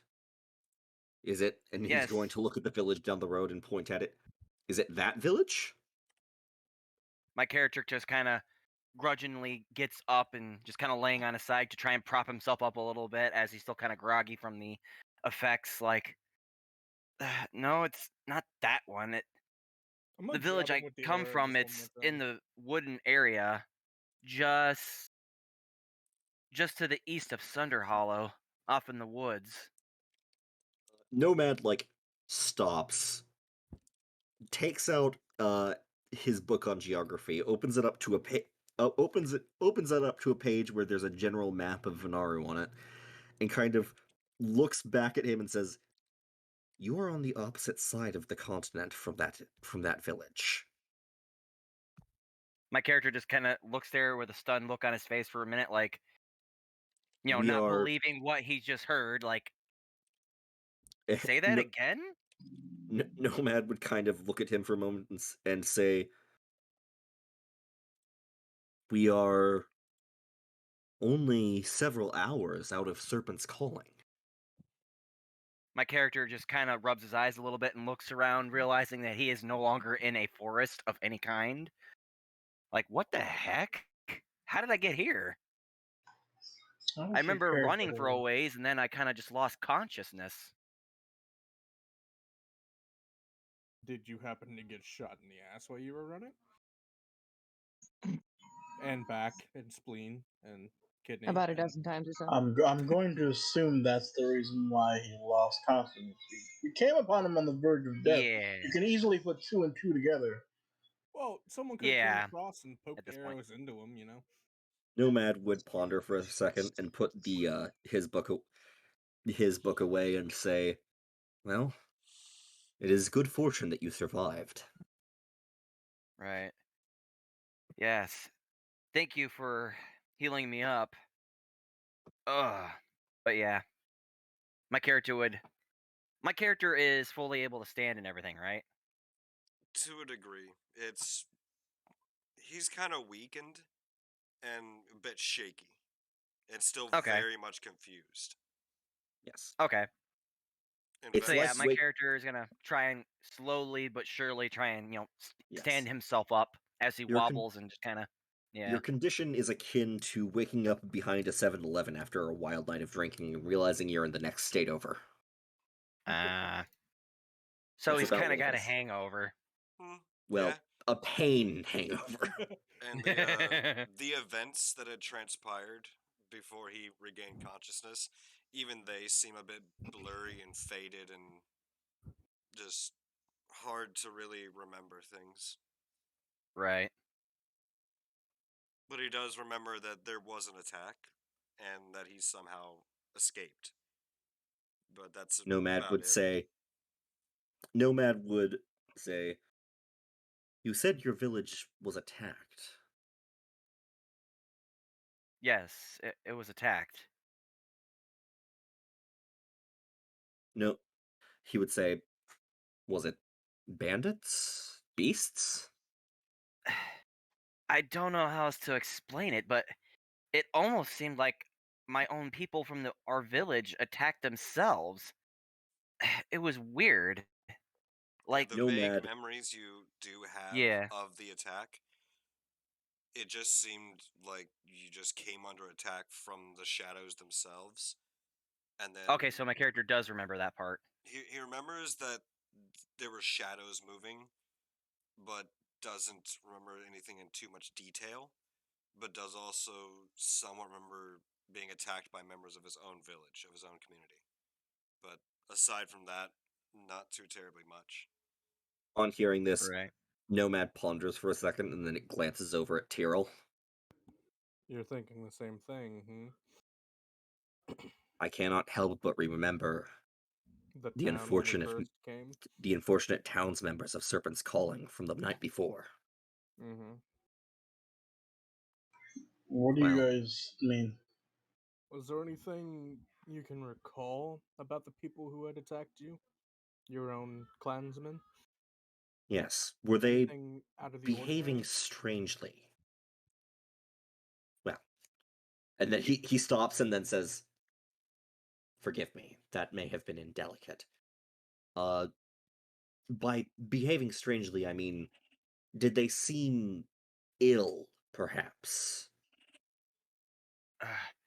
Well, I don't think they seemed ill, but they definitely didn't look right. I mean, I remember. Yes, I remember now. Just barely, like, during the attack when they first started, one of them had a bow and was shooting some of the other villagers, and I called out to him to tell him to stop, and I had my bow drawn, and he just kind of glanced over at me and just kept firing, like, as if like he had no idea of anything else, and who wasn't himself. Was Tyrell. there anything noticeable in their eyes or anything like that? Yes, the look in their eyes was completely different.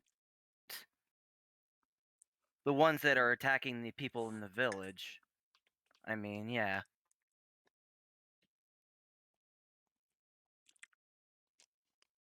So, Tyrell, Mm-hmm. at this moment, you remember protocol, Mm-hmm. and you understand that the closest guild master would also be Rasiri, Mm-hmm. which is where you would report back to the lore master and the guild master of events like this. Alright, so I'll take notes of the situation he's explaining to me. Mm-hmm. Write it down, almost like writing another report. I'll just keep asking him questions, Was there anything noticed? Were any of them killed that were attacking the townsmen? Did anyone fight back? Do I remember this part? You remember firing a few shots, and vaguely you remember Halish. But other than that, nothing too much. Right. See, I would convey to him, like, I don't really recall any much of that. Just remember firing a couple shots, trying to stop one of them from doing it, but I don't really recall the aftermath of that. Would you say they almost became callously aggressive? Apex, you're real Yeah, quiet I again. would. Does this work? Yes. Okay, sorry. That's better, yeah. Would you say that they were callously aggressive? Almost inhumanly aggressive? Yeah, I would say that. The way that they were definitely handling odd. themselves, and yeah, their behavior was definitely odd. Like, yeah, one of them was one of the huntsmen, and he definitely was not acting like himself. And you're not 100% sure that they were slain before whatever happened to you happened? No, I don't know. Oh, that could be an issue. I can't remember.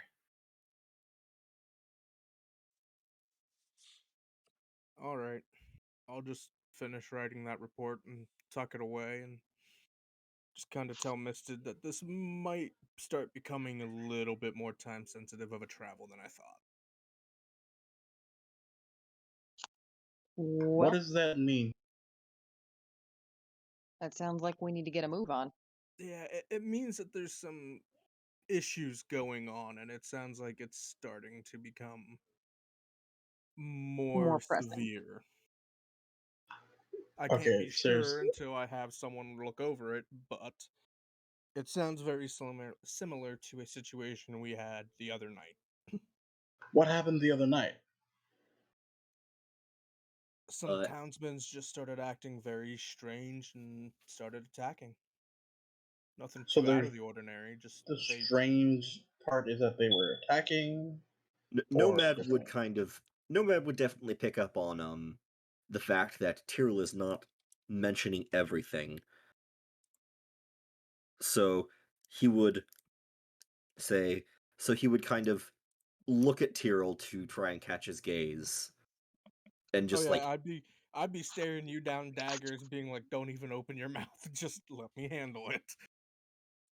Nomad would nod and say, "Well, we are currently traveling to Delvi Ixnam.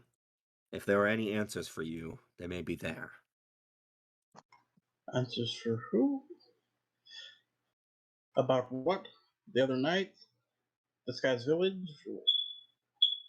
What strange There'll thing be is happening to people? Okay, you're going there to find out about the strange things that are happening to apparently the people from yesterday and this guy's village in Delby Exlin. Yes, there's someone in Delvi Exnam that could help us with this. Okay, because you are, again, being awful cagey. And I'm becoming more concerned on why. Since Nomad apparently this connects to a man we just found face down the dirt, pumped full arrows. Well, we're not 100% that it connects. It's just that I need to Seems talk to that someone. way. I need to talk to someone to see. Nomad would say, "I believe Tyrell is a member of a particular organization that deals with these sorts of events." Does this organization have a name? Yes, Could I be privy to the name? I'm part of an organization of planar hunters. That's their name or their occupation? Overall, we're called planar hunters. There's many different chapter houses, and don't even start me on the names because I do not know them all. Okay. But they span pretty much anywhere you can think of. There's at least a chapter there. Or if not a chapter, someone who will go out there eventually. And you're worried this has something to do with plane hopping? Not necessarily, but we look into stuff that would be out of the ordinary. And with it happening once in town, okay, that could just chalk up to a bad night. But now it's happened somewhere else. So I believe it's now of a situation that should be documented and at least explored. I guess I'll just mention this because you're apparently part of people who deal with things.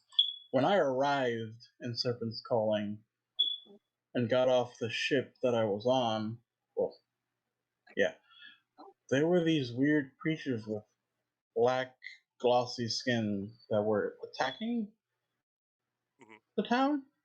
Yep.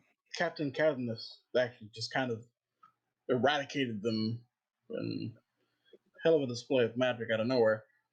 Those things are the things you guys take care of? They can be. I've seen them on occasion, but it's not. They're newer. It's hard to say whether they're an issue or not yet. Okay. So this is getting heavy very quickly. In any case, we should resume our travels. I don't believe we caught your name, he says, Nomad says, turning to Furbolg.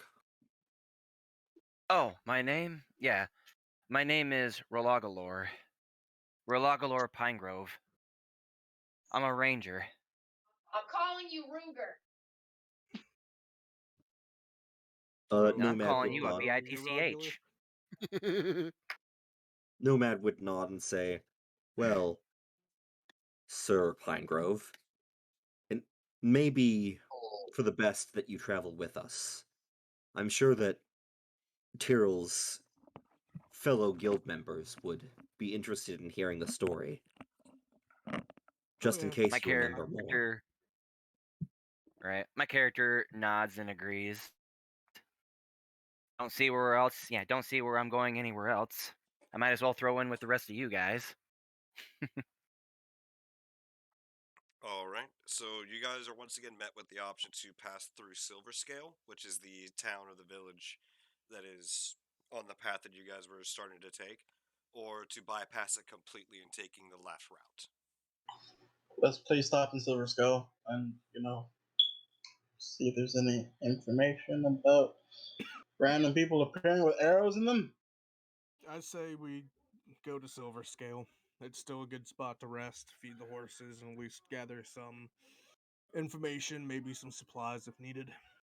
Indeed, with an additional party member, we may need more than we have, and he certainly seems to need more rest. Actually, that's a good point. Does Buddy Boy here, who's been transported somewhere else, have anything on him besides bloody clothes? Just what it seemed to be carrying. There's a bow, there's some arrows, a pair of swords. There's his outfit, maybe a Yeah, I have pouch of leather armor gold, on. but Yeah. aside from that, not too terribly much. It didn't seem like he was expecting to be traveling. Yeah, All so right. definitely stop in. Back to the cart. Anyway, who would like a turn driving now? Alright, so you all are gonna be heading into Silverscale? Yeah. I look around at everybody and I ask everyone, does anyone have experience working with animals or I'm the only one right now. I was I gonna mean, she said she did. Missed. right. Yeah, she Well, does. I mention this because my character's animal handling skill is at +6, so Yeah, but convincing the group to let you drive after you just woke up from the brink of death. yeah, that'd be a bad idea. Considering they just found me, so yeah. But so you all hop back in, adding into the back of the cart, you add in the Furbolg, giving him a chance to lay down and rest without arrows protruding from his body. And Please you and guys thank make you. your way into Yeah. Silverscale. Nomad will go before heading off. Nomad will go ahead and arrange one of the sacks of feed to act as a pillow. Naturally. So Oh, thank you. making your way into Silverscale, a few things catch your eye. There's no one on the streets. Like, really, there's no one. And What time is it? It is about 4 o'clock in the afternoon by the time you actually reach there. All right, so the sun is still high enough in the sky that we wouldn't be able to see lights in the windows. The animals aren't reacting at all, are They seem a bit like the horses seem a bit okay. Like they're not too concerned. Samson, however, he's a little bit on edge. they? Therefore, I am now on edge. And looking around as you guys enter into this town, you don't really see any homes. There's no residential, it seems. There's a couple tents and huts and maybe a hovel, but nothing seemingly permanent. There's the occasional building that seems to be like an inn or a tavern. There's a lot of blacksmithing huts, though. Like metalworking, blacksmithing, and carpentry. There's a greater number of things such as like stables and wagons just kind of on the back end of the city or of the town. Have we still not seen a single person? You don't see anybody. Jeez. There's also this lingering sense. It's almost like you can taste it. Just this cold, almost metal, bitter taste on the wind. Though something is a little bit odd in the ways of what is going on. Like, something just seems off. Well, As we look around, can we see if the town itself is in shambles, or does it look like the place just people just up and left? I mean, for that, you'd have to make a perception check. All right. All right, everybody, you know the drill. Oh. Wow. Nomad. Yep. All right, we're gonna go with Nomad and Misty as the two doing the perception. Ooh. Works for me. So, Nomad and Misty. Oh, cool! I rolled. And this is just the general observation. You guys can relay this as I say it in that sense. You do notice that there are people, but no one really seems to be coming out to like greet you or really seeming to not pay you any mind, but they seem to be watching you rather closely. Since you both rolled so high, you do also notice that in many of these smith shops and the metalworking shops and the smithies, there's what appears to be several different cages, varying sizes and with varying levels of damage to them. Though most of these are far too large to be anything beast, like for hunting or trapping or even anything for like fishing, like a catch out at sea. Like they're far too large for anything of that kind. Out of character. I knew it. They're after me, fluffy fur. Nomad is going to. Nomad wouldn't relay this, but like as is, but he would tell Tyrell, who is still driving, we're being watched. Let us be careful. And then look to one of the stables that is near and say, let us put up there for the time being. I agree. And I'll go over and park said horse and buggy towards one of the stables. All right.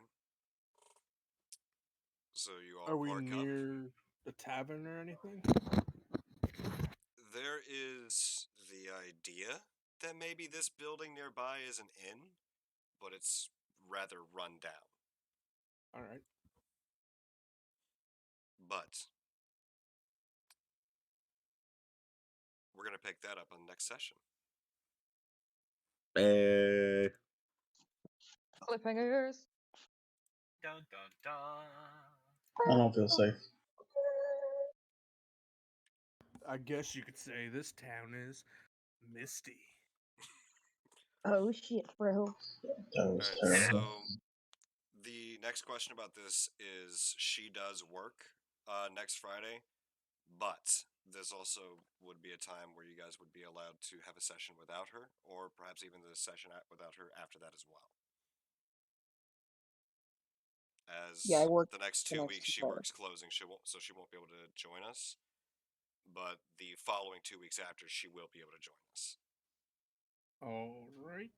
So I will leave it up to you guys, whether or not you want to pick this up next Friday.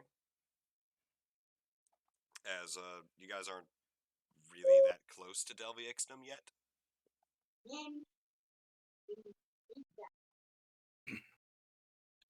Audio Picking games, it whatever up we next choose. Friday wouldn't hurt.